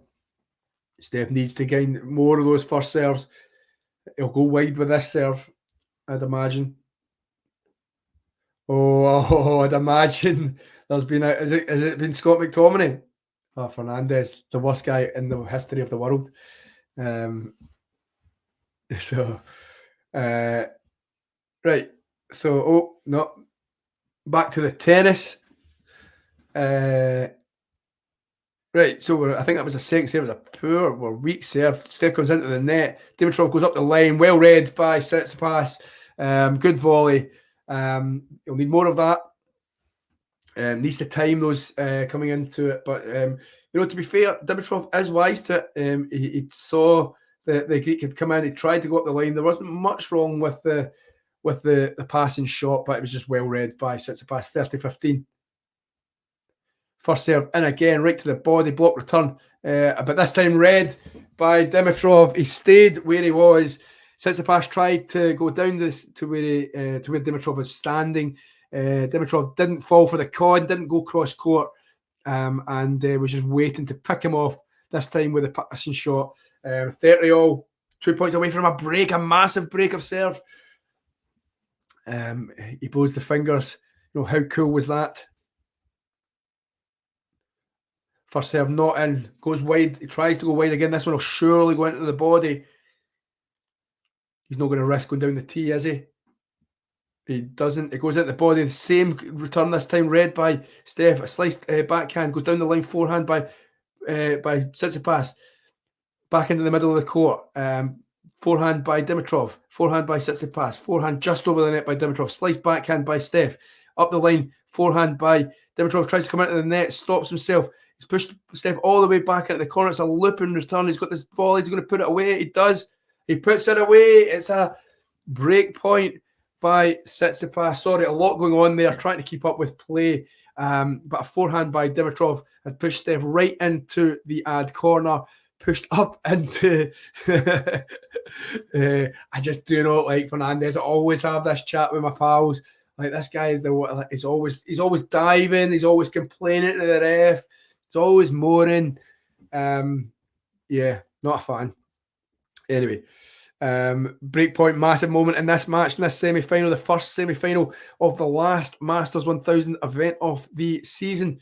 Dimitrov has a breakpoint, the first one of the set, I'm sure. And he's on a second serve. Is Steph going to risk the T-ball? He loves the T-ball. Goes into the body, backhand return by Dimitrov. They're exchanging forehands. Steph comes into the net. It's wet, and Dimitrov, that was meek. That was meek. Dimitrov didn't really do much when he knew that Steph was coming into the net. He didn't really do much. He pretty much put it on a plate for the volley. We're at juice. Let's see this again. Yeah, brave coming in. Steph's done that a lot right now. He's trying to change it up. He's trying different tactics. He can't win the baseline rallies right now with Dimitrov. Well, I'll enlighten you all at the end of this game. As the players exchange forehands, now it's on Steph's backhand. Now it's on Dimitrov's backhand, slice backhand. Steph now looking like he's going to come at the net, but he goes long. It's another break point. I am a moany footballer. I moan, but not like Fernandez. I'm not a diver. I don't really dive. I just moan at my teammates for not passing me the ball. No, I'm not a Bruno. I'm not like somebody who's going to be like get pushed, and I'm not going to be like holding my face as if I've been like elbowed in the eye like Bruno Fernandez. So yeah, yes, but yes, he does moan. But I more moan at my teammates for not passing me the ball. Yeah. But anyway, we're on a second serve break point again on ad court to ad court. Somebody from the crowd shouts out. They are quickly silenced by the umpire. And he goes for the tee. Oh, it's a net cord. We're still in play. The net cord basically set up Steph. Yeah. So basically, I think Dimitrov went for wild with the forehand return on the second serve. Steph had went for the tee ball. It had not really put much pace on it. The net cord brings Steph back into the point, and he makes no doubt, pushing him into the corner. A little bit of an awkward fall there by Dimitrov, but he doesn't show any lasting effect. So we're just again, let you know where Steph's going to go with his serves here. That was a wide ball, probably because of the let. Will go into the body now. Yes, John, I will do the commentary tomorrow. I take it that's due to popular demand, is it? John's been getting emails over the last 2 hours, and so he's given in to fan pressure. Yes, I will do the commentary tomorrow, John. We've got game point, Tsitsipas, body serve, as I say, timing all off by Dimitrov, and he goes wide. Tsitsipas game point to go 5-4 in the second set. The pressure will then move on to Dimitrov.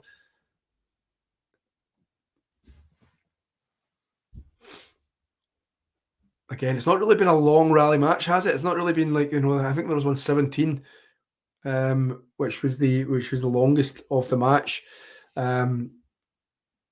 With somebody coming into the net as often as Steph has, you're not really going to find too many like long rallies. I think Steph realised he's not really winning from the baseline. It's not getting on his forehand, and the forehand isn't working anyway when it does. So the players this time actually, ironically, exchanging forehands, backhand by Dimitrov, which is well picked out by Tsitsipas. That one there on the run from left to right, when he can put it down the corner, it's always going to work for Tsitsipas. The Greek fans making their voice heard now. He's seen 2 break points come and go. That'll give him. I wonder, Matthew, do we think Dimitrov, will be ruining as he did the set points you mentioned, those 2 break points. Okay, so up in Scotland, I support a team called Falkirk, not the Rangers or Celtic. It's a team called Falkirk. My old man was from that area of the Central Belt, and raised me to be a Falkirk fan. They're actually winning their division, which is the 3rd division of Scotland. So you've got the Premier League. Oh, was that a 90+1 goal? Jesus, right? Okay, so it was in the last minute. Lucky boys. So yeah, Falkirk. So you've got the Premier League in Scotland, which has like Rangers, Celtic, Hearts, Aberdeen, Hibs, Motherwell, St Johnstone, Kilmarnock, Dundee, Livingston. Who have I missed? Aberdeen. Did I say them? So yeah, that's the Premier League. Then you've got the Championship in Scotland, and then you've got League One. And Falkirk, who are probably the biggest team in that division, are rightfully, 5 points clear in League One in Scotland. So, yeah, looking good to get back to the Championship. We have been in the top division. It's been about 10 years since we were there now. But yeah, we have mixed it with the big boys previously. But we're probably, if there was a 16-team top league in Scotland, we'd probably be amongst those guys. Hello, Junior. How are we doing? Dimitrov. I hope that's you saying that you're a Dimitrov fan. We've got a few Steph fans in the chat here. So let us know, will that affect your man, those 2 missed break points? Of course, a net cord really would be one to rue, particularly. We have hit 3,500 subscribers. What an achievement. I remember when we were going for 2,000. So next stop 4,000. Let's keep going, guys. Let's keep tell your pals, even if they don't like tennis, tell them to join this stream, particularly when I'm on, because I talk utter nonsense. Yeah, so I support Falkirk. I also support, I'm a big Scotland national team boy. So I like to follow the national team home and away. So I was recently in Seville and then Lille in France, following the Tartan Army, with the Tartan Army following Scotland. And just to annoy the likes of John Silk, my English team is probably Liverpool. I remember supporting them big style when I was a youngster. Went to Anfield a few times. Yeah, I do like the red side of Liverpool, who are obviously big rivals with Man United. So that's why maybe I'm not a big Man United fan or a big Bruno Fernandes fan. So yeah, and I know that's ironic because, one of the most famous Scottish managers of all time was manager of Man United. Funnily enough, I just wasn't a fan when growing up of Fergie. I am now, but I wasn't back then. Anyway, back to the tennis. We're at 30-15, a winner, a rare winner there by Tsitsipas. Now it's this time, it's Dimitrov's time to come into the net, and the opportunity was there for Tsitsipas, but the timing again lets him down. I think there'll be some long sessions tomorrow before travelling or before thinking about the travel elsewhere. There'll be some sessions on court with Dad Apostolos on the forehand because the timing's just not been clicking. And an ace winner by Dimitrov, and we're at 5-all. As easy as that. Of course, again, very little trouble. I can't remember the last time Steph was at 30 on the Dimitrov serve. It's looking like Dimitrov's the more likely to break here. Tsitsipas sitting at the Apostolos side.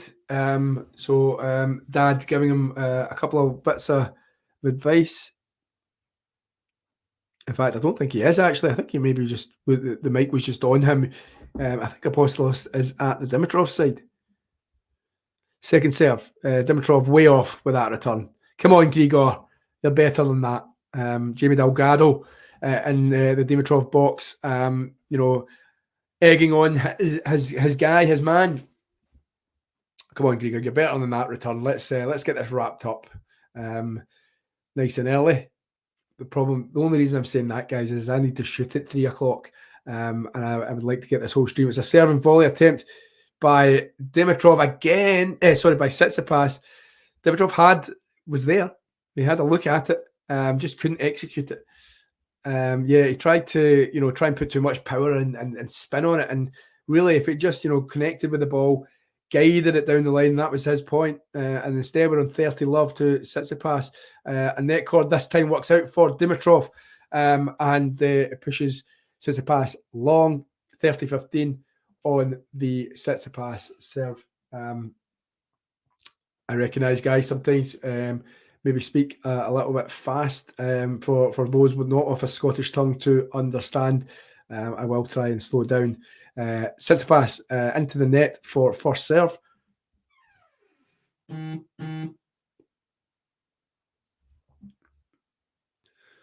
But we are rallying on the second serve. Again, into the corner. Strong forehand by Steph. It's got by Tsitsipas. There's the tactic finally working for Tsitsipas. Once he gets that forehand in play and doing what he wants to do into the corner, his timing into the net has been working for him, particularly these last few games. There we could see 11 out of 13 net points won by the Greek. 7 or 8 by Tsitsipas, by Dimitrov, sorry. Not too many net points, but when both players are doing it, good return by staying in this game. He's hanging on in there.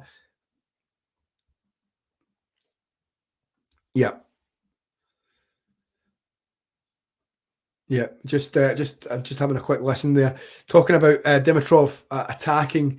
On the second serve, attacking the Tsitsipas forehand. It's been a clear tactic, and it's been working when he does get that second serve.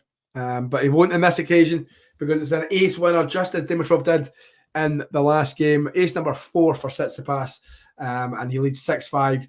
So Tsitsipas will get either the set or a look at the tiebreaker. So we've got a Swiatek Sabalenka poll running at the moment. Just launched 21 minutes ago, apologies. So get voting who's winning that one. I think it's about midnight through the night. You never know. I may keep myself up for that one, although I'm on baby duties this afternoon. By that I might be in my bed by 10 o'clock. It's one that I may want to watch. I may set the alarm for 1 o'clock. I can do that. Get voting who's winning that one. As you can see, these polls can change. Of course, the Tsitsipas Dimitrov one, we had Tsitsipas 75% early on, and the last time we looked, it was Dimitrov at 53%. So get voting on that one. Click the link. And get voting. I believe I'll be doing a watch along with that. Is somebody actually doing the one of our American watchers doing that one? Yes. I mean, there you go. There we go. Miles. Oh God, you guys are in for a treat. Miles is doing the stream, of course, from the States, not far from Cancun. Cancun's like their Tenerife, like for us here. That's like, it's full of Americans and Canadians in Cancun, and you go, why are you here? And they're like, because it's a 3-hour plane ride. They're like, right, okay, cool, that makes sense. For us, it's like 10 hours. So Cancun is like the Tenerife of North America and Central America. So Miles will be taking you through that one. So I might actually set my alarm and get up and tune in and listen to Miles for that one. Of course, let's get the likes up. All right, let's get to God. John's firing it all in now, right? A minute ago he was wanting 4,000. Now he's wanting 5,000 subscribers. Do it all. Just get listening, join it all. Okay, so we're into the players are back on court. We don't have talks on the cheddar. Players are back on court, and Dimitrov will get at least a tiebreaker in here if he can win this game. He's coming into the net now. The volley's not done enough with it, but he's given a second bite. Because Tsitsipas went right at him, and he puts that one away. I probably did him a disservice there, Dimitrov. I said he didn't do enough with it. In fact, I was actually going to say maybe the actual approach by Tsitsipas didn't allow him, but he really played that volley, plenty of bounce left on it for Stefanos, but he just went right at Dimitrov. Got a first serve again. Forehand by Dimitrov. Oh, nice change of direction there by Dimitrov. A slice backhand back in the court by Steph. We're on the forehand, still on the Dimitrov forehand. And Steph is going to challenge that one. That one doesn't look out to me. That one looks pretty much on the money. We will replay this point if because Dimitrov was there in plenty of time. Yeah, it was in. Okay, don't get many replayed points these days, do we? I think the line calling can be tough, but accurate. They've improved over the years. But yeah, so we replay this point. It looked like Dimitrov was in control of that one, so we'll see what happens. First serve down the tee, well returned by Tsitsipas. A backhand by Tsitsipas, backhand by Dimitrov. Forehand by Tsitsipas, forehand by Dimitrov up the line. Backhand by Tsitsipas, wild by Dimitrov. It's caught the line, that one must have. A backhand return only finds the net, and the Tsitsipas fans are smelling blood here. He's definitely playing a lot freer, definitely playing, not had a break point all match. Has Stefanos Tsitsipas. We're deep into the second set. Will he want to gamble the lottery that is the tiebreaker, or will he want to try and see if he can just close it out here? This could change the whole momentum of the match. Dimitrov, strong first serve. Don't know what Steph did. I don't know if he maybe thought it was long or wide, but no call came. And we're at 30-15. That's how you close down trouble. You quash any sort of problems. And Tsitsipas, we're looking to get this point, obviously, but yeah, it's clear that Dimitrov, has the handle on him right now. First serve. He needs a first serve. Gets the first serve right to the body. Really good return by Steph, though.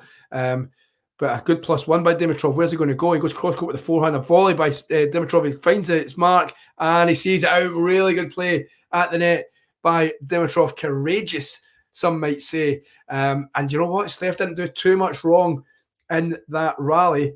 But, again, Dimitrov had all the answers. He's been the better player in this match so far. But really good play. I mean, that volley by Dimitrov on the replay that I'm watching right now, it's really, it's epic. There we go. I was lost for words there, but it was epic. Hit the like button if you like that word epic. Please hit the like button. Let's get up to 20 likes. Strong down the tee, first serve by Dimitrov, and we go to a tiebreaker. No breaks of serve in this set. This set's went on for an hour.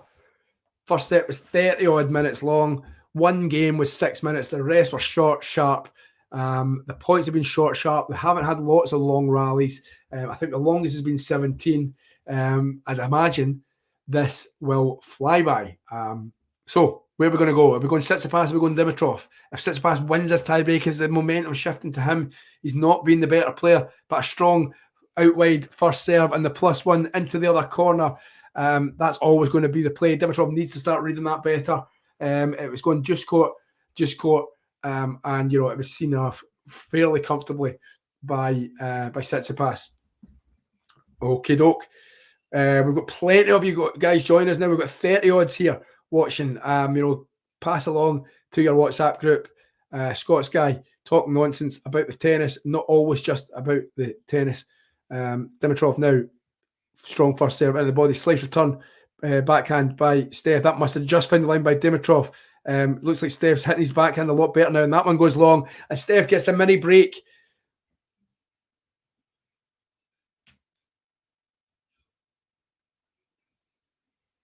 The run around forehand with Dimitrov, not really coming off there. Where is the belief for Dimitrov? He's played really, really well this week, but he's lost on 7 occasions against Tsitsipas. He's lost 6 times. It's a strong first serve that Tsitsipas actually got back into court, and he's just found a winner. Steph is playing the best tennis of the match so far. The momentum firmly with the Greek. It was a really good first serve out wide. Steph was all over the place. Dimitrov tried to go up the line with the +1. It's not even that bad a shot, but a looping backhand winner by Steph as Dimitrov came into the match. That's his first backhand winner of the match. We have a 3-love game. As I say, the belief of Dimitrov, he has lost the first, well, he's lost 6 of the first 7 matches he's played against Tsitsipas. Is that creeping in now? Steph takes control of this rally. It goes long by Dimitrov. We've got a 4-love tiebreaker. We could be going to a third. And we'll take a break at the end of this third. At the end of this set, sorry.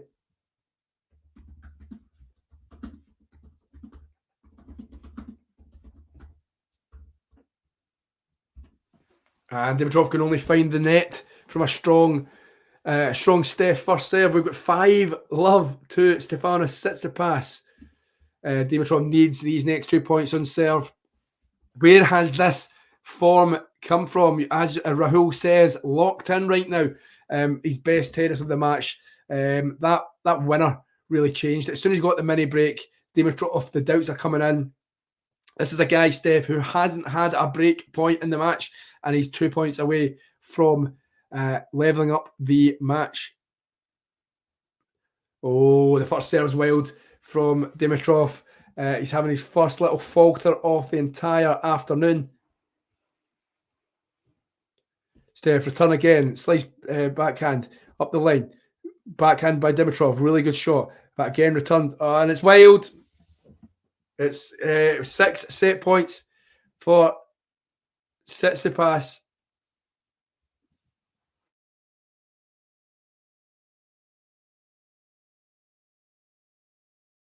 As the players, sorry, can you guys hear me? As the players change.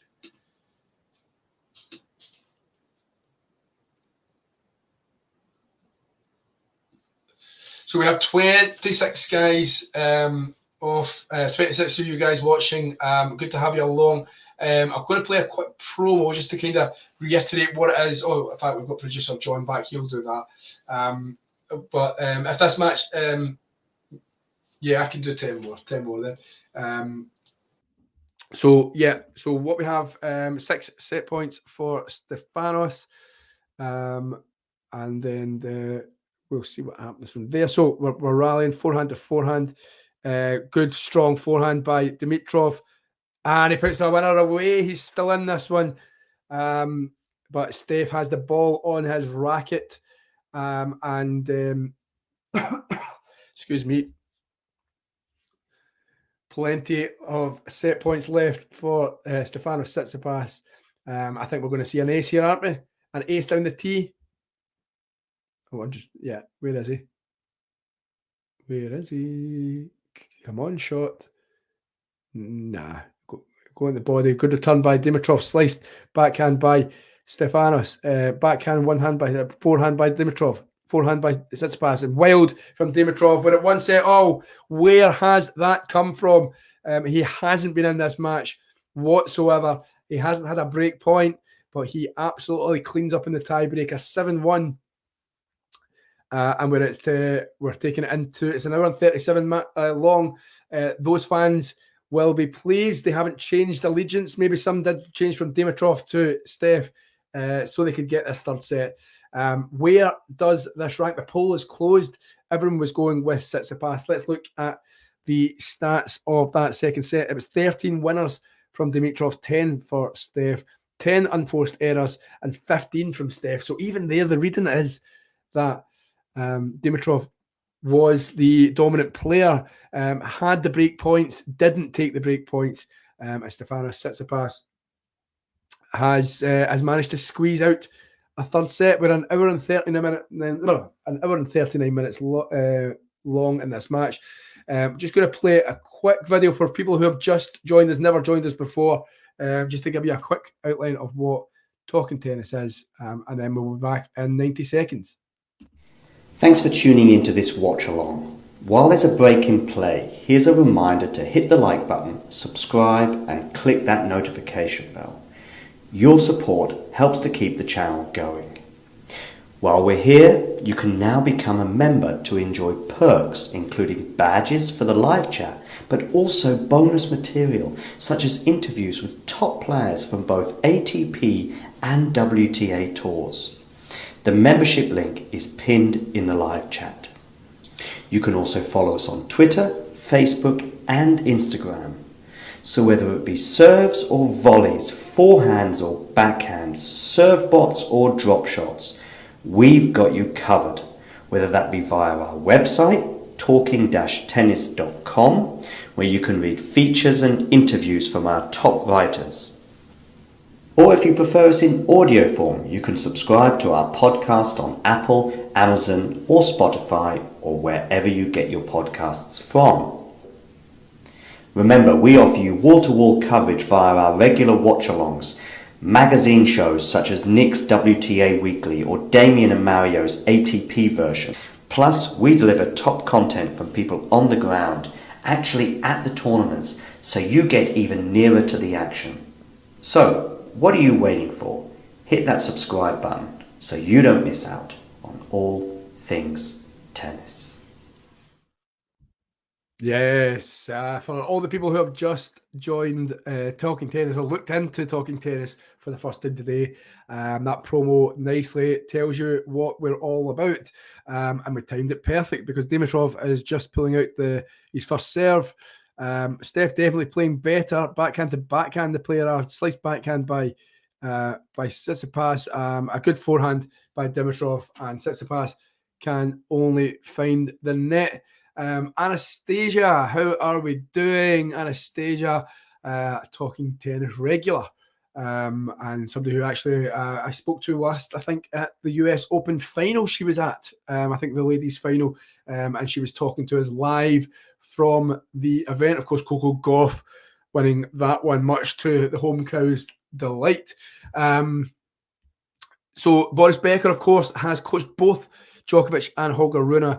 And as you can see, he was talking about the fight from both players last night, wishing his former foe or former beau, Novak Djokovic, a congrats on the 3-set win. And he's basically saying how excited he is to work with Holger Rune. That's an interesting team up. I'm doing well, Anastasia. Clearly wanting Dimi to get himself back into this one, and so yeah, I'm doing well. I hope you are doing well as well, Anastasia. And we'll need to do a stream together very, very soon in the upcoming days. I don't know if you want to join me for the final tomorrow, Anastasia. I'd be more than welcome your company. I'm going to have to shoot off in the next 5. Producer John is going to talk us through the third set, but I'll keep going for the first service game here, guys. We had 30 of you guys tuned in at one point. Keep going with it. And just keep talking to us. We're at 13 likes the last time we looked. Let's see if we can get that up to 20 by the end of the stream. I'll be very, very hurt if that gets up to 20 as soon as John pops up on screen. So you'll hurt my feelings. We have one vote in the Sabalenka-Swiatek poll, and Sabalenka, there's 100% of the people out there believe that she's going to take that one against Swiatek. Of course, midnight, Miles David, that one will be a cracker. Both players, I think Swiatek played her best tennis in Stuttgart, and then was it Madrid? Sabalenka beat Swiatek and played her best tennis. So what is this one going to have in store for us? It's the match we always want to watch. You can't take your eyes off that one. Okay, so we are into the deciding set. Got to say, there's a little bit of fortune. Not by the way he played the tiebreak, but the fact that Stefanos is still standing on this court right now, considering he's not been in this match, not much at all. He gives away the first point of his service game in the third set. Puts that forehand wild. Definitely a forehand session on the cards for Steph tomorrow. Of course, Davis Cup action from Malaga still to happen. over the next few weeks. Potential of Andy Murray and Novak Djokovic on the cards, UK versus Serbia. So yeah, loads of tennis still to happen.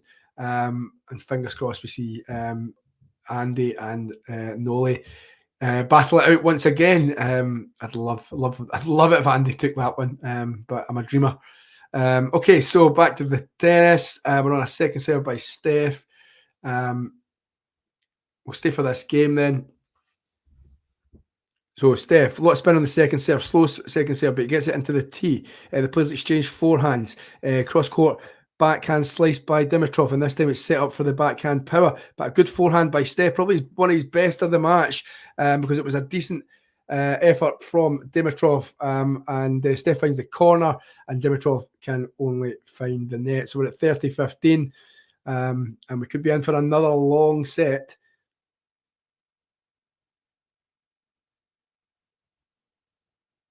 An hour 45 the match is so far.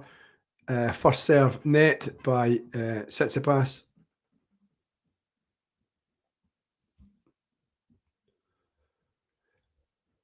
Hello, Marquise. Marquise, is that how you say it? Apologies, I will tell you that I butcher most people's names.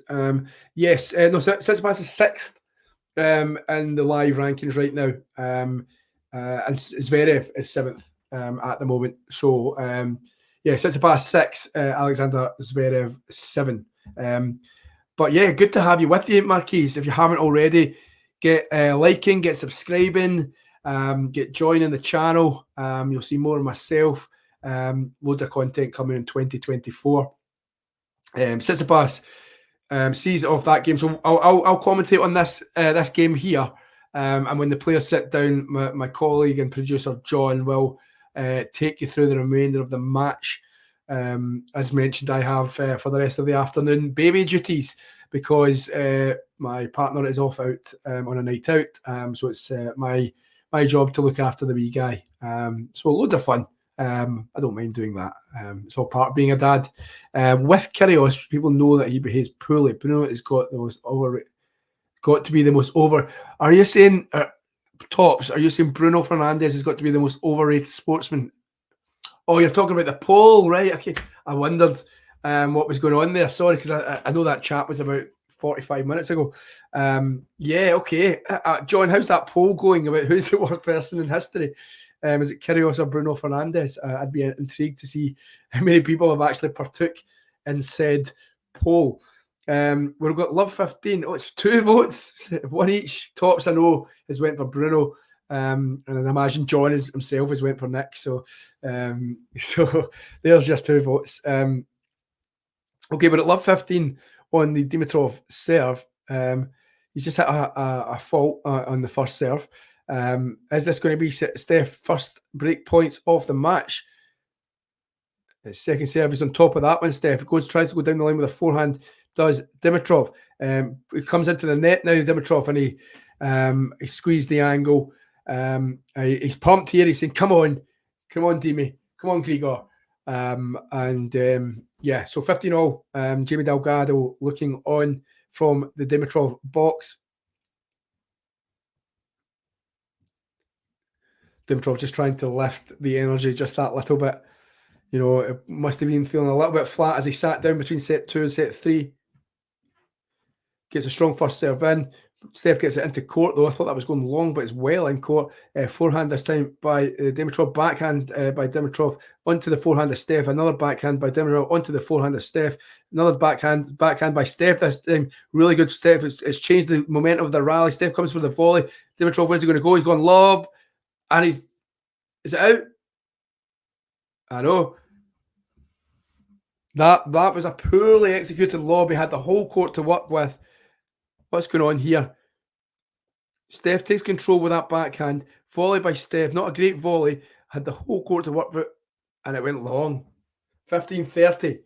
Rally length 17. Another long rally. That's the longest rally, I think, of the match. But we have a bit of hope for Tsitsipas. A bit of sense of trouble for Dimitrov fans. Good return by Steph. We're into a rally. It looks like Dimitrov forehand, slice backhand by Steph. Must have caught the line. Dimitrov, another forehand by Steph. Slice backhand by Steph. Forehand by Dimitrov. You're feeling that Steph's going to take his moment, though. It's hit the net cord. It's now changed the rally. Steph has taken his moment. It's 15-40. Dimitrov, this is the way tennis goes, doesn't it? Momentum. It's all about momentum. You had a feeling after that tie break that this was going to happen. We've got 2 break points. The first break points of the match for Stefanos Tsitsipas. It's a real chance to continue the momentum for Tsitsipas. Is there a mental block there for Grigor? Dimitrov hasn't beaten him in 5 meetings, beaten him in his second meeting, but Steph leads at 6-1. Serve. Backhand by Steph. Backhand by Dimitrov. Forehand by Dimitrov. Backhand by Steph. They're rallying well. Both want that. Really good to put away by Dimitrov. He saves the first one with a backhand winner down the line.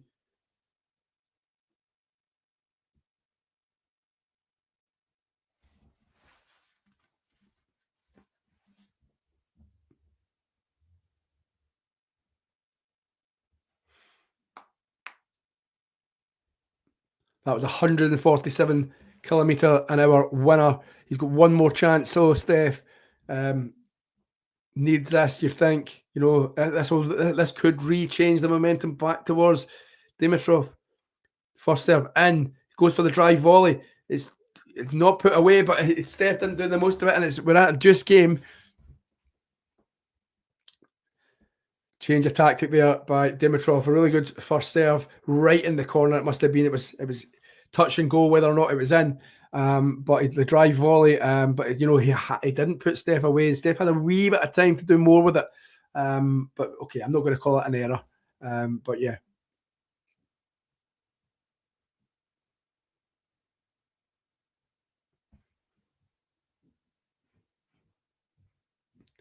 First serve in. Driven back to the feet of Dimitrov, put into the far end court. Is that found the line? That's found the line by Steph.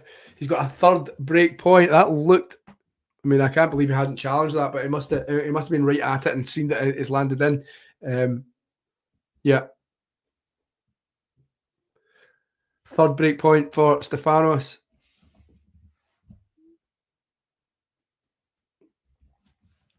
The only 3 he's had in the match.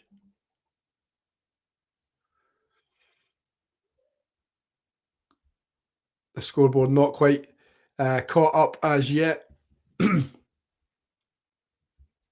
sure it will. Same first serve by Dimitrov this time. Block return backhand goes long.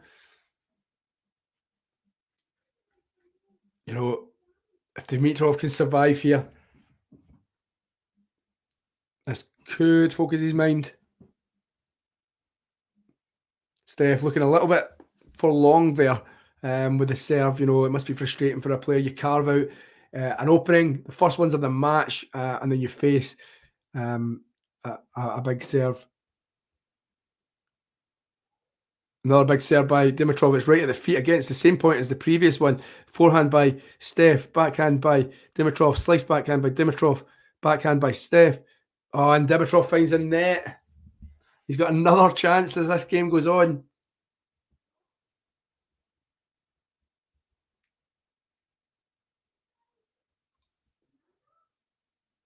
So advantage to Stefanos Tsitsipas, 4th break point of the game. I think this game might be the longest one of the match so far.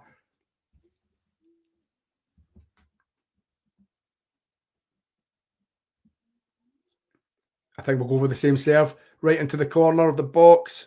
Oh, is he going to change up, go down the tee? He doesn't. He does the exact same serve as the last 2. And it puts the forehand down. Steph goes high with it. He needs to put this. Oh, he does put the smash away well. It was so high in the air. Oh, hello, John. How are you? Hey, Tom, you all right?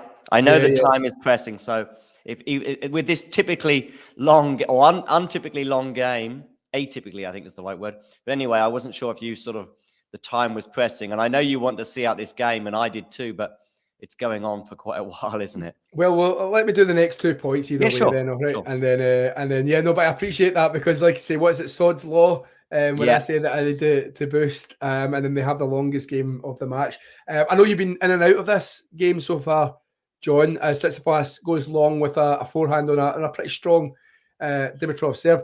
What's your thoughts been on it? What you've caught so far? I mean, actually, I only caught it pretty much from the end of the sort of the tiebreak onwards because of the football. But just looking at these sticky moments that Dimitrov is having right now, on serve, probably 70% of the time, 80% of the time when he's facing a break point, he's going to the backhand. On the serve, especially, well, obviously, if he's facing a break point, that'll be in the ad court. So, which is a tried and trusted tactic, but you can only go to the well so often. So certainly the momentum is with Stefanos right now. Yeah. I'll give Matthew a quick rundown, Matthew's point there, and then I'll hand it over to you, John. I appreciate you seeing out the rest of the match. But yeah, Matthew, basically, Steph didn't do much in the second set.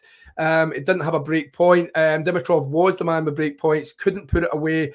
And then Steph took his chances in the tie break. Steph's just carved out his first break points of the match so far. But Dimitrov, has shown a little bit of character, a little bit of cojones, shall we say, to stave them off. 4 break points he have come and gone. And gone is what I will do in a minute. So, John, listen, appreciate it. We'll see you tomorrow, will we? And I will be doing the final, maybe with Anastasia. I don't know if that one's cooking or not. But listen, good luck with the rest of the stream, and I will see you guys tomorrow. All right?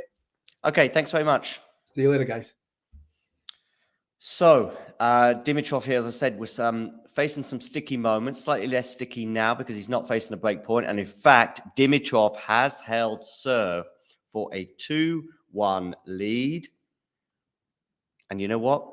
I know I've only just joined, but we will just take a very short break and then we will be with you for the conclusion of this match, I hope. At some point, it will be concluded anyway. So I'll be back in about 60 seconds. Thanks for tuning into this watch along. While there's a break in play, here's a reminder to hit the like button, subscribe, and click that notification bell. Your support helps to keep the channel going. While we're here, you can now become a member to enjoy perks, including badges for the live chat, but also bonus material, such as interviews with top players from both ATP and WTA tours. The membership link is pinned in the live chat. You can also follow us on Twitter, Facebook, and Instagram. So whether it be serves or volleys, forehands or backhands, serve bots or drop shots, we've got you covered, whether that be via our website, talking-tennis.com, where you can read features and interviews from our top writers. Or if you prefer us in audio form, you can subscribe to our podcast on Apple, Amazon, or Spotify, or wherever you get your podcasts from. Remember, we offer you wall-to-wall coverage via our regular watch-alongs, magazine shows such as Nick's WTA Weekly or Damien and Mario's ATP version. Plus, we deliver top content from people on the ground, actually at the tournaments, so you get even nearer to the action. So, what are you waiting for? Hit that subscribe button so you don't miss out on all things tennis. So here we are in the deciding set. As the notice says below, our target is 5,000 subscribers. We have the optimistic goal of achieving that by the end of the year. Let's see if we can achieve that. But we are adding about 50 or 60 a week. So who knows? We might just about make it. For sure, I'll be pretty disappointed if we don't get to 4,000 pretty soon. So make sure you spread the word and subscribe. We're going to be bringing you, of course, closer to the action at the Billie Jean King Cup in Seville next week, where Talking Tennis will be on the ground there. So that's something to look forward to. And of course, we've still got the ATP finals to come, as well as the Davis Cup as well at the end of November, rounding off the season. Tsitsipas winning the first point on serve. So it's 15-love to Tsitsipas, 1-2.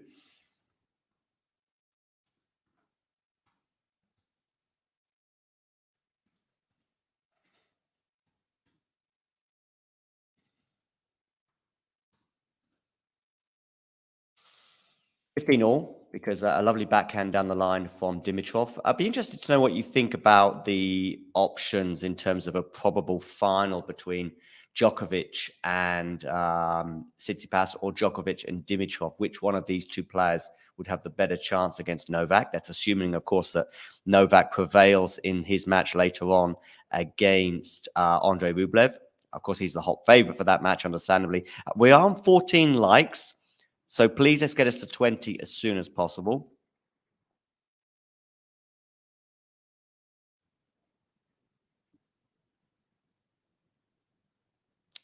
$30-15 now, because Dimitrov goes wide with a backhand into the body of that serve, and that Dimitrov gets a backhand on it. Now it's on the Dimitrov forehand, and it goes long, so it's 40-15. So the momentum still kind of with Steph, although Dimitrov did stem the tide a little bit by saving all those break points in the previous service game.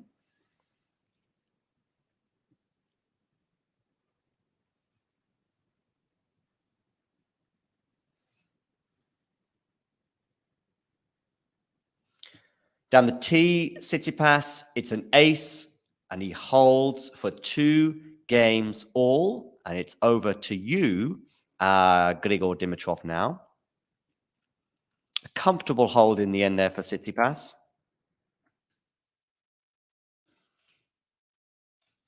Howdy, Kobe. Kobe, please hit the like button on YouTube, and also there's a black button below which says subscribe. That would be great if you could press that one.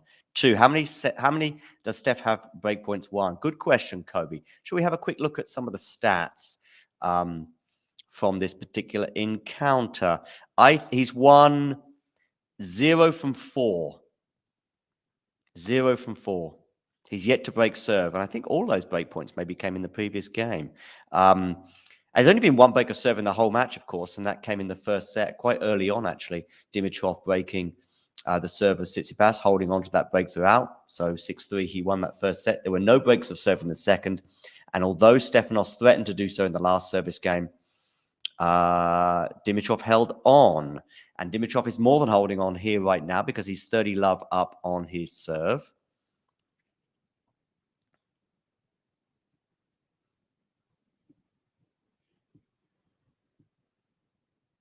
Hey, 15 likes. That's cool. Okay, backhand down the line. Good backhand there from Dimitrov, demonstrating a comfort on the backhand that Tsitsipas could only dream of.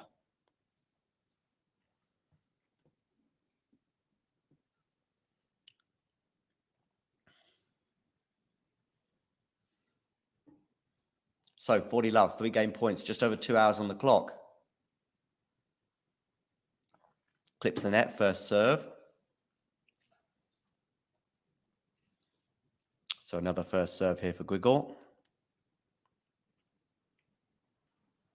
Going down the tee, it's an ace, and Dimitrov holds for 3-2. Do let me know in the live chat how you see this match going from here on in.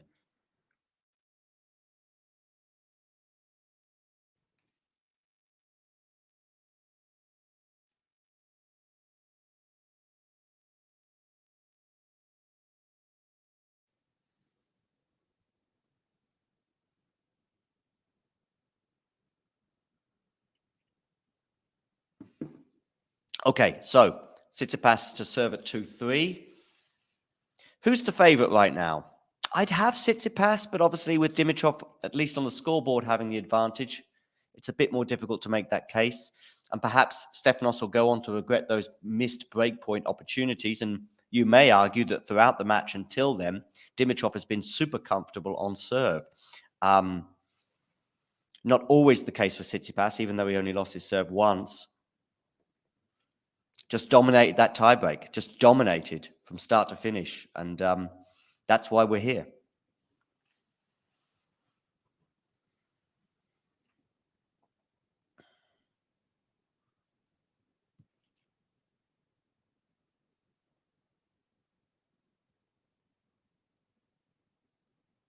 Still got our poll running. Of course, for those of you that are not into football, maybe a little bit confusing, this poll, but maybe I'll close it. I'll probably close it at the next vote. It's all down at the next vote, ladies and gentlemen. Once we get the next vote, I'll close the poll.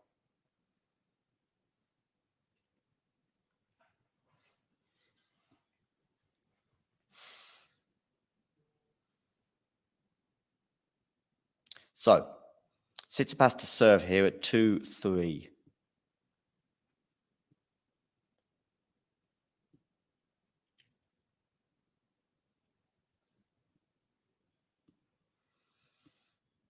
Goes out wide, and it's an ace. 15 love.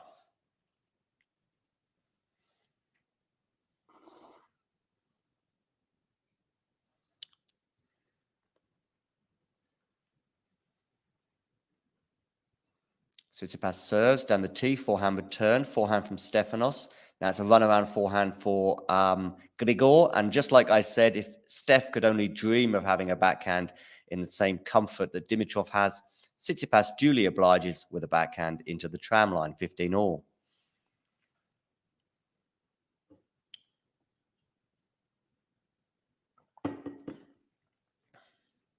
This time, backhand return from Grigor, forehand to forehand right now. Now on the backhand of Dimitrov, forehand Grigor. And a forehand from Stefanos just lands in. But now the shot from Dimitrov lands out, so it's 30-15. Hi, Jamila. Yes, depending. Where are you in the world, Jamila? And that will help me tell you the time of their match. We've got a poll as well going on for Swiatek Sabalenka, so do get voting in that poll. Oh, Bruno has won the other poll, so I'm going to close it. Oh, ugh.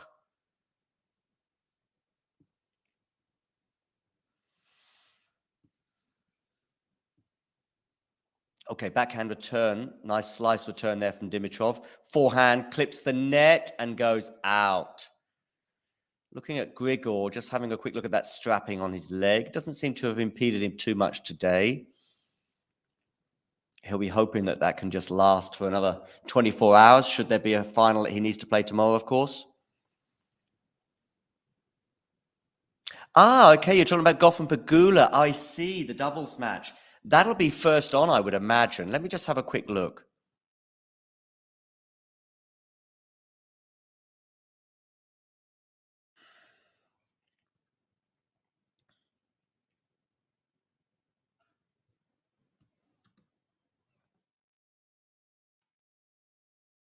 Let me have a look. I would imagine it'd be pretty early. Probably in the next 2 or 3 hours, just because they're a little bit behind schedule, aren't they?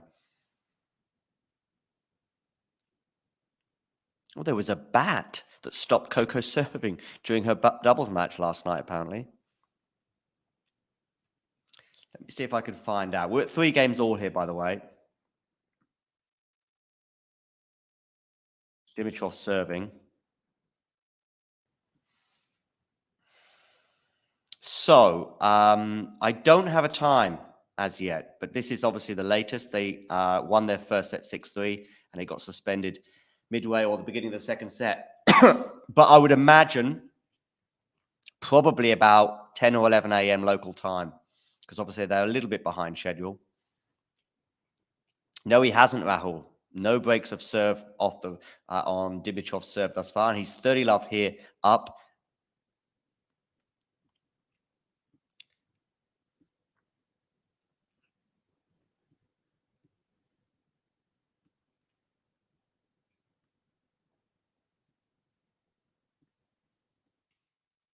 Make that 40 love. Much more comfortable couple of service games now for Dimitrov in comparison to that earlier one when he had to face all those break points. 4 of them, I think, and saved them all. Goes long and wide on that first serve, I think. So second serve here, 40 love, Grigor Dimitrov.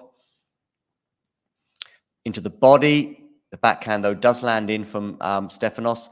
And a wild backhand there from Stefanos. On brand, Stefanos Tsitsipas backhand.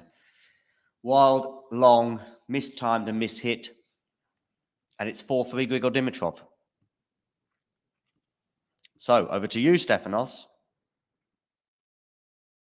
Of course, with every game that passes, the pressure will be cranked up on the Greek in particular as he's serving second. A break of serve here now would probably be decisive.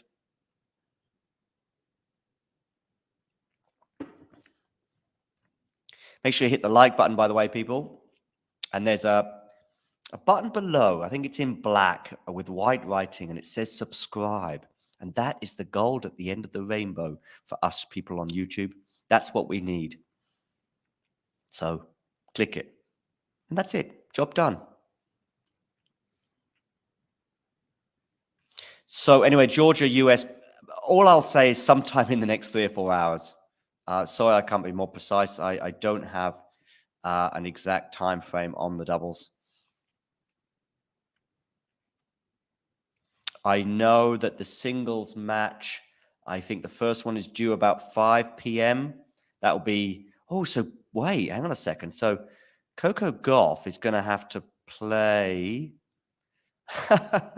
She'll be playing alongside Jessica Pegula in doubles for about, let's say, an hour, could be a bit longer. And then 20 minutes later, she'll be back on court to play singles against her partner.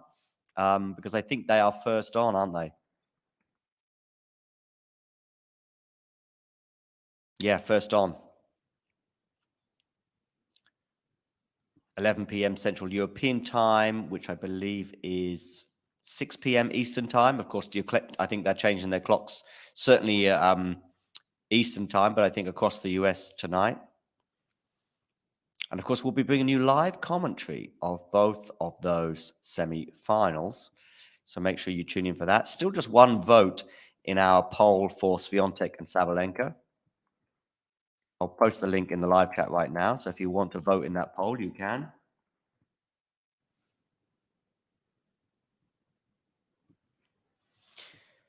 Anyway, Tsitsipas serving here at 3-4, 15 love. Forehand from Grigor is wide, so it's 30 love. A few gifts like that will certainly help Steph's case. 2 hours, 10 minutes on the clock.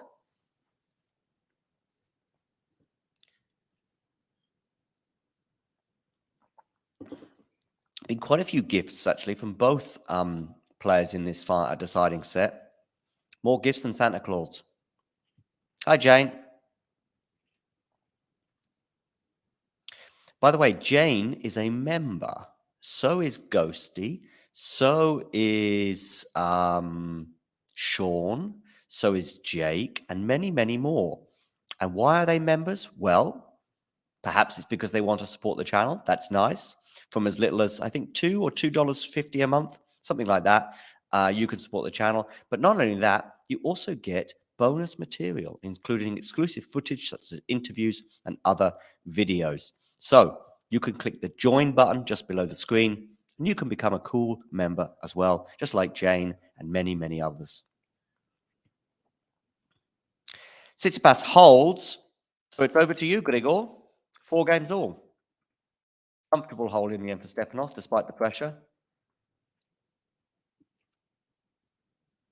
You can also do, pinky waves and all sorts of fancy stuff in the live chat that you can't do if you're not a member. Okay, backhand here from Grigor. Backhand to Stefanos. On brand once again. Wayward and wide. 15 love. I haven't seen the entire match because I was not commentating for the first 2 sets. That was the dulcet Glaswegian tones of Tom. But what I have seen, Stefanos is not having a good backhand day. To be honest with you, his good backhand days are few and far between these days.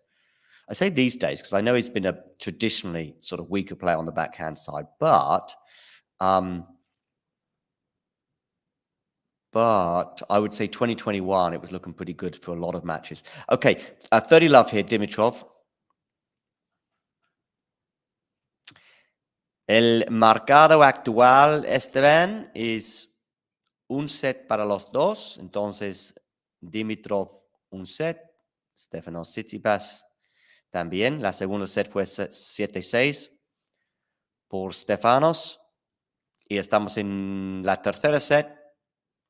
Y la tercera set es 4-4, 4 iguales. Y 30-0 para Dimitrov. Y Dimitrov está sacando, es 40-0 ahora. But I'm going to change back to English because most of my audience are thinking, what is he talking about? Esteban, you are watching on Facebook, which is wonderful. Please hit the like button on Facebook. Beautiful game, says Esteban. Beautiful game. And it's an ace from Grigor Dimitrov. And Dimitrov now leads 5-4. So once again, the pressure is back on Stefanos. But of course, with each service hold, that pressure goes up a notch because now Stefanos will be serving to stay in the match.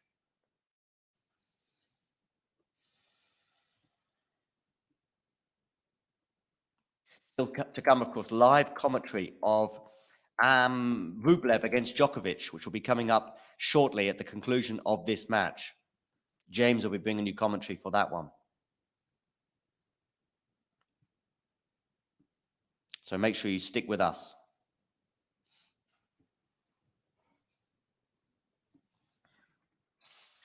Does Rublev have a chance?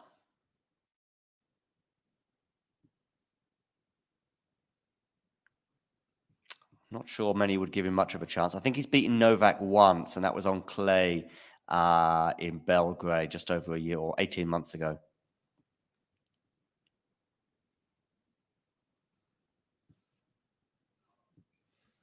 I'll post the link for that match in the live chat as well.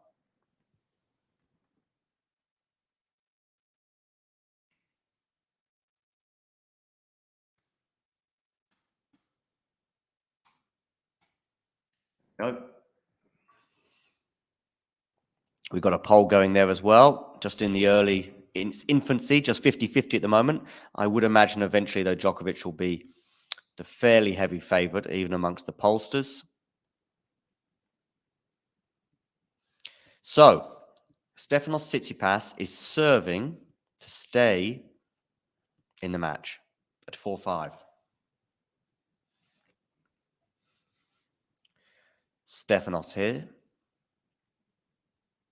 Goes. Good first serve there from Stefanos, and it's an ace. 15-love.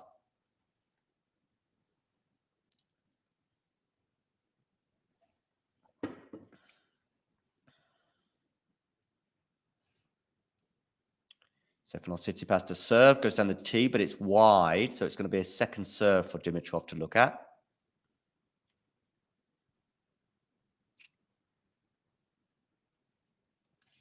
Pretty good serving day for both players, I would say. Good forehand return there, though, from Grigor.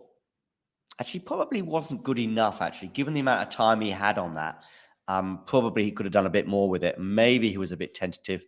Anyway, he ends up hitting the next shot into the net, and it's 30-love for Stefanos Tsitsipas. Stefanos has been comfortable on serve since that tiebreak that he won. Unreturnable there, and it's 40-love. Feels like he's in the groove on serve at the moment.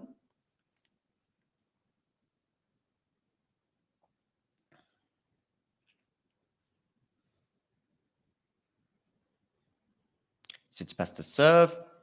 Goes into the net on the first serve, so a second serve. 2 hours, 17 minutes on the clock in Paris. With this serve, has he gone along with it? No, that was close. That was a risky second serve, but it helps him win the point, and that's the most important thing. 5 games all. So now, over to you, Grigor.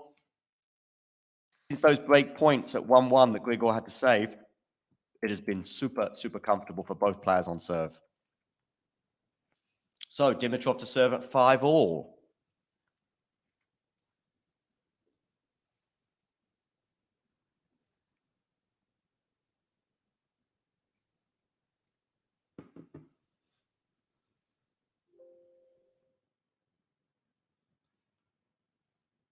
So, Dimitrov to serve. More and more pressure with every game that passes. As I said, forehand return from Stefanos. Interesting, he went to the forehand there, and of course, Stefanos' stronger side, and actually Stefanos ends up winning the point. I guess you just can't go to the well too often, as I said earlier. Got to mix it up a bit. But now at love 15, where's he going to go with the first serve? If it gets to a second serve, he's going to the backhand. But he might risk the first serve down the tee to the Stefanos forehand. Let's see. No, he goes to the backhand. But it's a block return from Stefanos. Now it's Stefanos with a runaround forehand. Backhand down the line from Grigor. Grigor comes into the net, puts it away, 15 all. until that excellent backhand down the line where there's that gaping gap that Stefanos likes to leave because he's so much more comfortable on the forehand side. It's really kind of a surprise that Grigor hasn't done better against Stefanos in the past. I think it's 6-1 there head-to-head. It's kind of a surprise that it's not a bit closer than that, given that, you know, Dimitrov can hit that backhand down the line with such ease. Plus, if it comes to a slice and dice kind of match, there's only going to be one winner there. I actually unfollowed somebody on Twitter yesterday because a tennis expert said he was looking forward to 2 of the best slices in tennis. And I'm thinking, Grigor, yeah. Stefanos, no, despite some improvements in that area of his game. Okay, forehand here. Backhand now from both players. Grigor here, trying to keep it on the backhand from both players. He's not taken, and Stefanos goes wide with a forehand on that time. He decided to go for the runaround one there. 30-15, Dimitrov.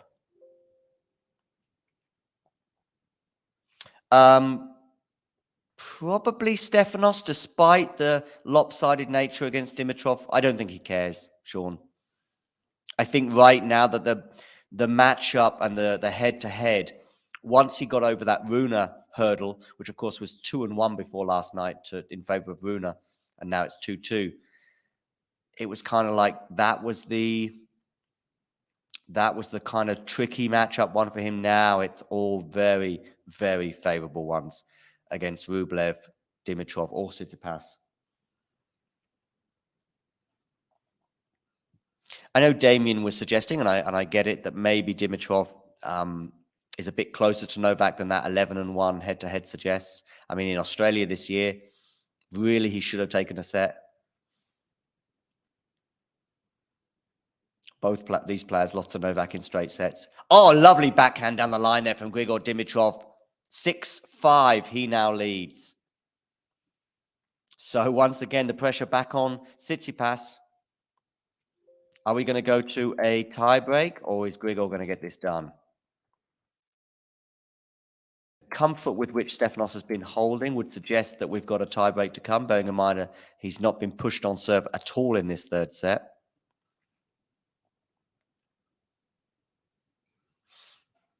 Make sure to hit that like button. I don't know how many likes that we're on right now.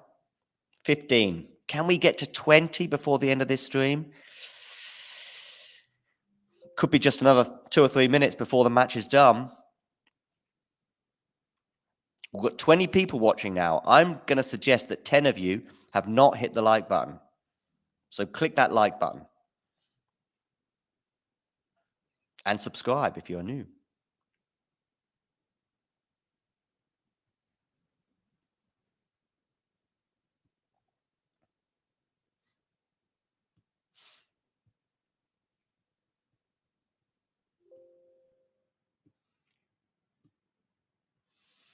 How do you see this match going from here?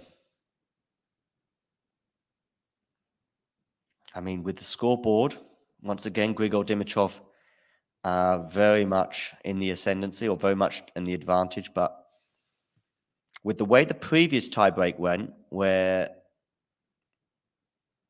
Tsitsipas led comfortably from start to finish,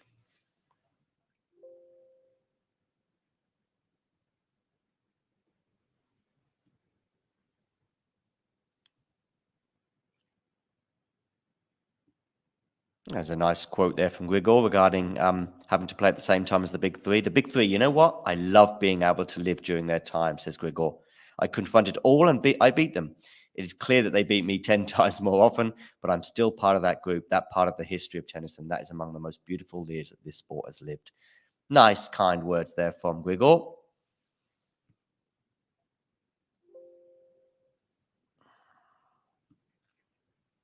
Okay, Tsitsipas serving here.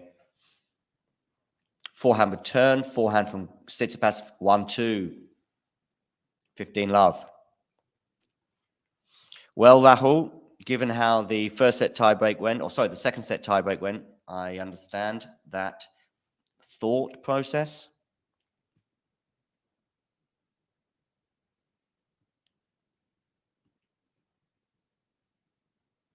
$30 love now after an unreturnable there from Tsitsipas. So once again, it's looking like a comfortable hold for the Greek.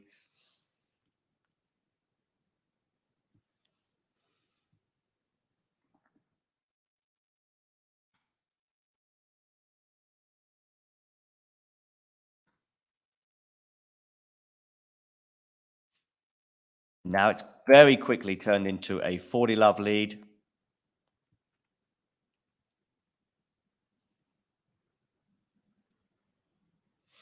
As Stefanos goes out wide, and it's an ace. What a super quick hold that was for Stefanos Tsitsipas. And we are indeed into a deciding set tiebreak.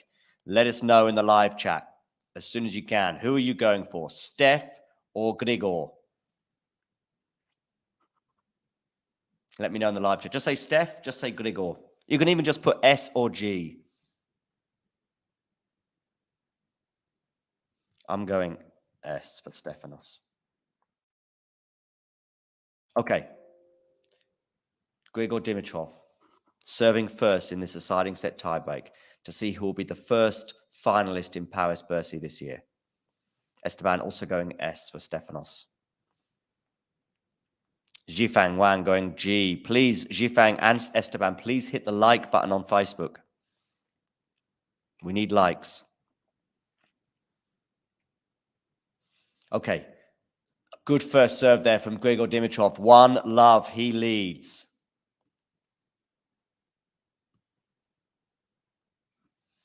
Dimitrov up in the breaker now. 1-love.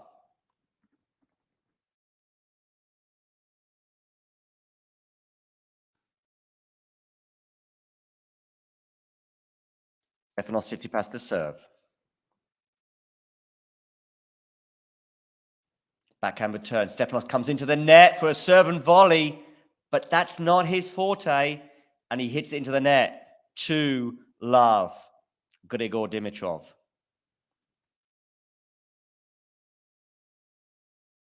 2-love now, he leads.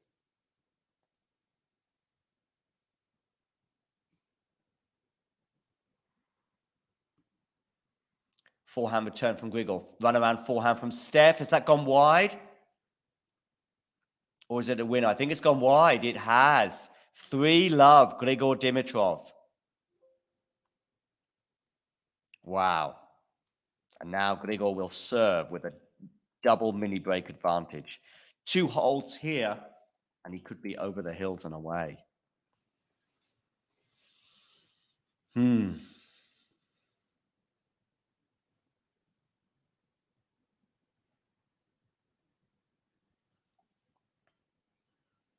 Okay, Dimitrov to serve.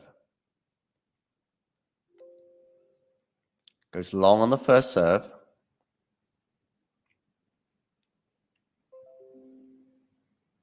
Second serve here, Dimi. Backhand return. Good backhand return there from Stefanos. Now forehand Stefanos. Stefanos comes into the net a little tentatively. The volley's not bad. Is that going to land in? It is. Stefanos really misjudged that one. Now we've got a smash here for Grigor, and he puts it away. Probably the volley there again wasn't good enough from Stefanos Tsitsipas. And I think he was surprised that ball landed in as well. And it's 4-love, Grigor Dimitrov now. Is Grigor going to go for a backhand here just to get a backhand service? Is he just going to go for the backhand here on the serve just to get himself a 5-love advantage? I think he might. Yeah, look at that, just clipping the baseline. I mean, I guess it's understandable that Tsitsipas might have thought it was going out, but didn't anticipate it. He actually went to the forehand on the first serve, although he didn't land it in. So now on the second serve, I think it would be a very risky tactic to go to the forehand here. Is he going to go down the tee? Yes, he is. Backhand return. Forehand Stefanos, though, comes into the net. Stefanos is a backhand passing shot. And Tsitsipas has come into the net 3 times now. Must be his excellent coaching advice that he's getting. And it's 5-love. Oh, dearie me. A very, very poor tiebreak from Stefanos. We do know, of course, he's got the elite of coaching that'll give him the best advice on what to do and how to win these matches. Oh, no, he got rid of Mark Philippoussis. I forgot. Goes down the tee. 5-1. Change of ends.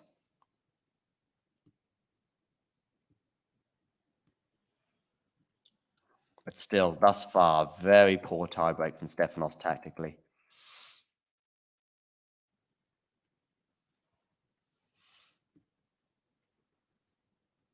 Lots of support for Grigor in the chat. Change of ends here. Tsitsipas to serve at 1-5. Listen, I'm not suggesting a comeback here for Steph, but I do think this next point is crucial because 1-6 and it's done. 2-5. Bit of pressure then goes on the Grigor serve and we'll see.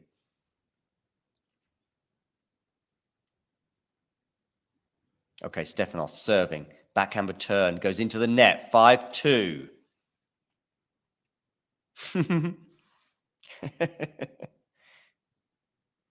So 5-2. Over to you, Grigor. Now, because it's getting a bit tighter, I do expect probably both these. Maybe the first serve, he might go to the forehand. Let's see if he gets the first serve in. But if it's a second serve, he's definitely going to the Stefanos backhand. But Stefanos will probably know that. So that's the conundrum. 5-2 anyway. Grigor Dimitrov was going for a body serve there, which kind of makes sense. But I think he's going to go for the second serve backhand here. 5-2. Yes, he does. Backhand return. Backhand Grigor. Forehand Stefanos, though. Oh, what a passing shot! Grigor Dimitrov, take a bow. And he has 4 match points. I repeat, Dimitrov has 4 match points, and the first one is on his serve. Okay, because of the comfort, if you like, of this advantage, and he doesn't want to go to the well too often, I'm going first serve out wide to the forehand of Tsitsipas. You wouldn't normally do that. If this was 6-5 or he was facing match point, I don't think he'd do it, but I think he might just go there on the first serve. Yes, he was going there. Nostradamus again. I know it went into the net, but that's exactly where he's going. Now second serve. Down the tee, of course it is. To the backhand of Stefanos. Backhand now for each player. Forehand for Stefanos. Forehand, good forehand winner there, Stefanos. Got on his forehand far too easily there. 6-3. Still 3 match points to go. Stefanos to serve. Couple of holds here, though, for Stefanos. And he could be back in business. Well, I said that 5-2. Remember that 5-2 point I said was crucial? Nostradamus, indeed. Okay, still 3 match points in the bag, though. Tsitsipas to serve. Backhand return. Forehand Stefanos. Comes into the net, Stefanos. And he's passed. Of course he is. Of course he's passed at the net. Despite the best coaching in the world, Stefanos Tsitsipas is not into the final of the Paris Masters. But Grigor Dimitrov is. And look at the delight on his face. Look at that. What a pleasure to behold. And now, Jack and I, who were saying at the beginning of this week that perhaps his year was overrated, now I think we have to sort of acknowledge that this year probably defined, if you like, by his success or otherwise in Paris Masters. Stefanos Tsitsipas will not be in the Masters final. It's a year without being in the Masters in a Masters 1000 final. I think it's the first one probably in about 5 or 6 years that he hasn't made a Masters 1000 final. He's yet to win a title this year at any level. You know what, Stefanos? Maybe go down to the challengers. Go down to some challengers, get some confidence back. Grigor Dimitrov signing the camera here.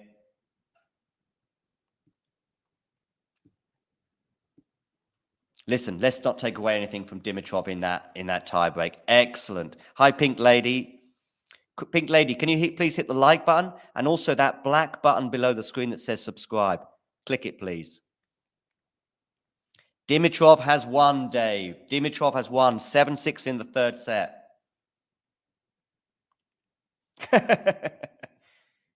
Listen, Ghosty, the thing is, if you asked me a question a week ago, has Dimitrov had an amazing year, like many had suggested? Actually, the case was no. I didn't think he had. And that was the case at the time. Now, if you review it a week later, as you can always do, you know, it's like saying, has Holger Rune had a great year? Well, he's had a better one than Tsitsipas. But Has Andrei Rublev has had a good year. He's won a Masters 1000. But has he had a great year? Maybe not. But if he goes and wins in Turin, or if he wins today against Djokovic, he has had a great year, you know? So it's a constant reevaluation. Can he beat Djokovic? Oh, Dimitrov? He can beat Rublev, yeah. Djokovic, tall order. But who knows? Still a two-horse race, you know? I would probably put it at about 85-15 in the favor of Novak. But yes, Dimitrov now is in his... when's the last time Dimitrov was in a Masters 1000 final? 2017?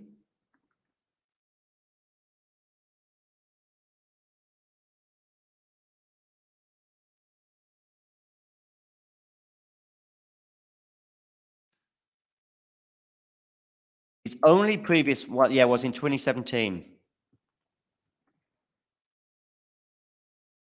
Yeah. So there we go. Grigor Dimitrov wins. Congratulations. Of course, we will be bringing you the Rublev. We'll be bringing you the Rublev match very, very shortly with James. So please stay tuned, or click the link for the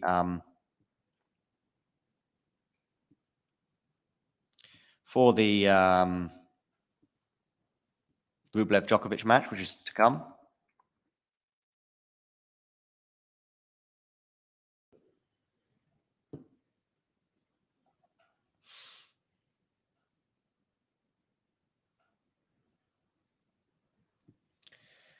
Yeah. So, second career Masters final, as Mario here tweets, for Grigor Dimitrov, beating Stefanos Tsitsipas for the second time out of 8 in his career and reaching the Paris Masters final, one match away from putting the cherry on the cake at the end of a great season, up to 14 in the ranking. Nice picture there of Grigor as well.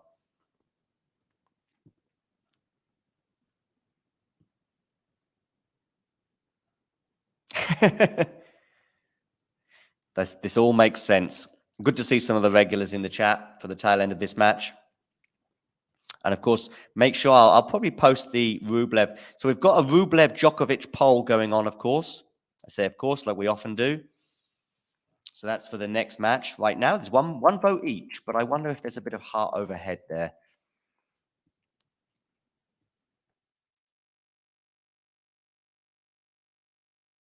Hi, Panyandi Krishnan. Panyandi, can you hit the subscribe button below the screen? It's a black one with white writing. Click that button, please.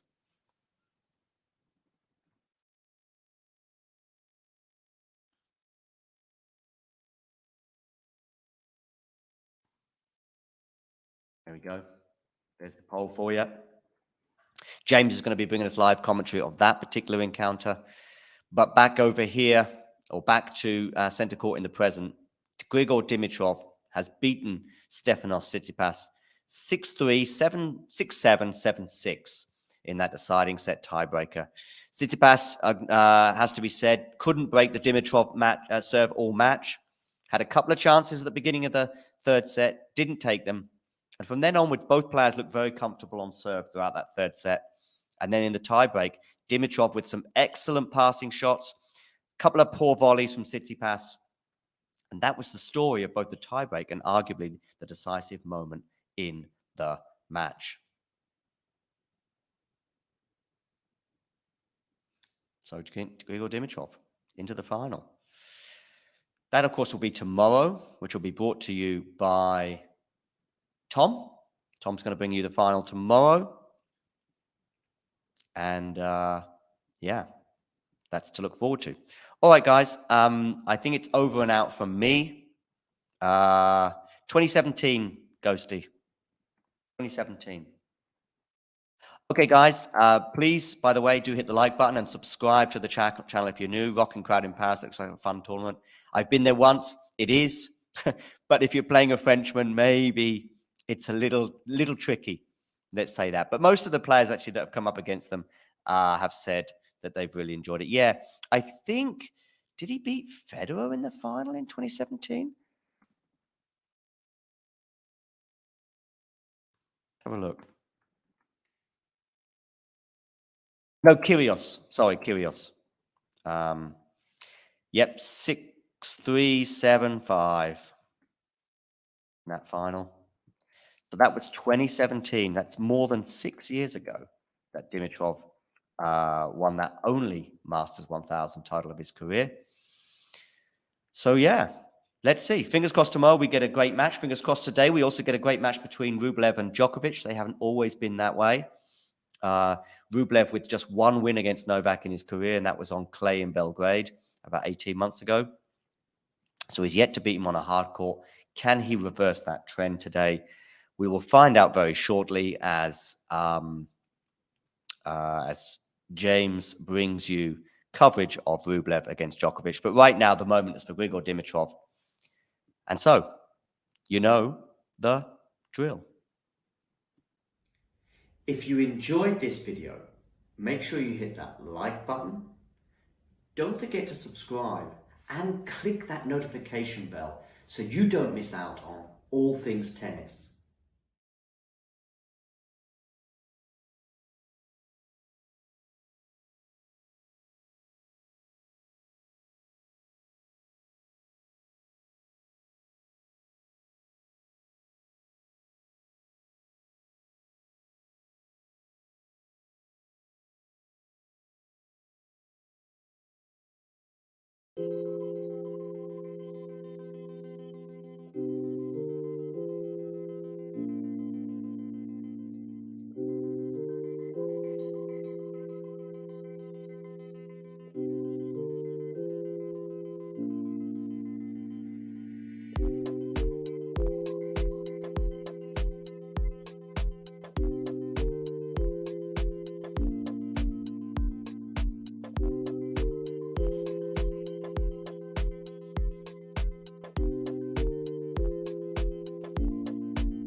two things that strike me in tennis compared to lots of other sports that I think make it a big mental challenge is, first of all, it's an individual sport, but secondly, so there's nowhere to hide. Like in football, in a team sport, you can just give the ball to another, teammate, and you cannot call for it if you like. But there's nowhere to hide. The other thing as well in tennis is is again in something like football, you can be really nervous, but you can get a bit lucky, and of course that can be the case in tennis. But basically, you know, your body could be shaking when you're about to take a penalty, okay, and you can still score because you can just put your foot through it, right? You know, you just hit it as hard as you can, and actually probably you will still score because of the odds on that. Yeah.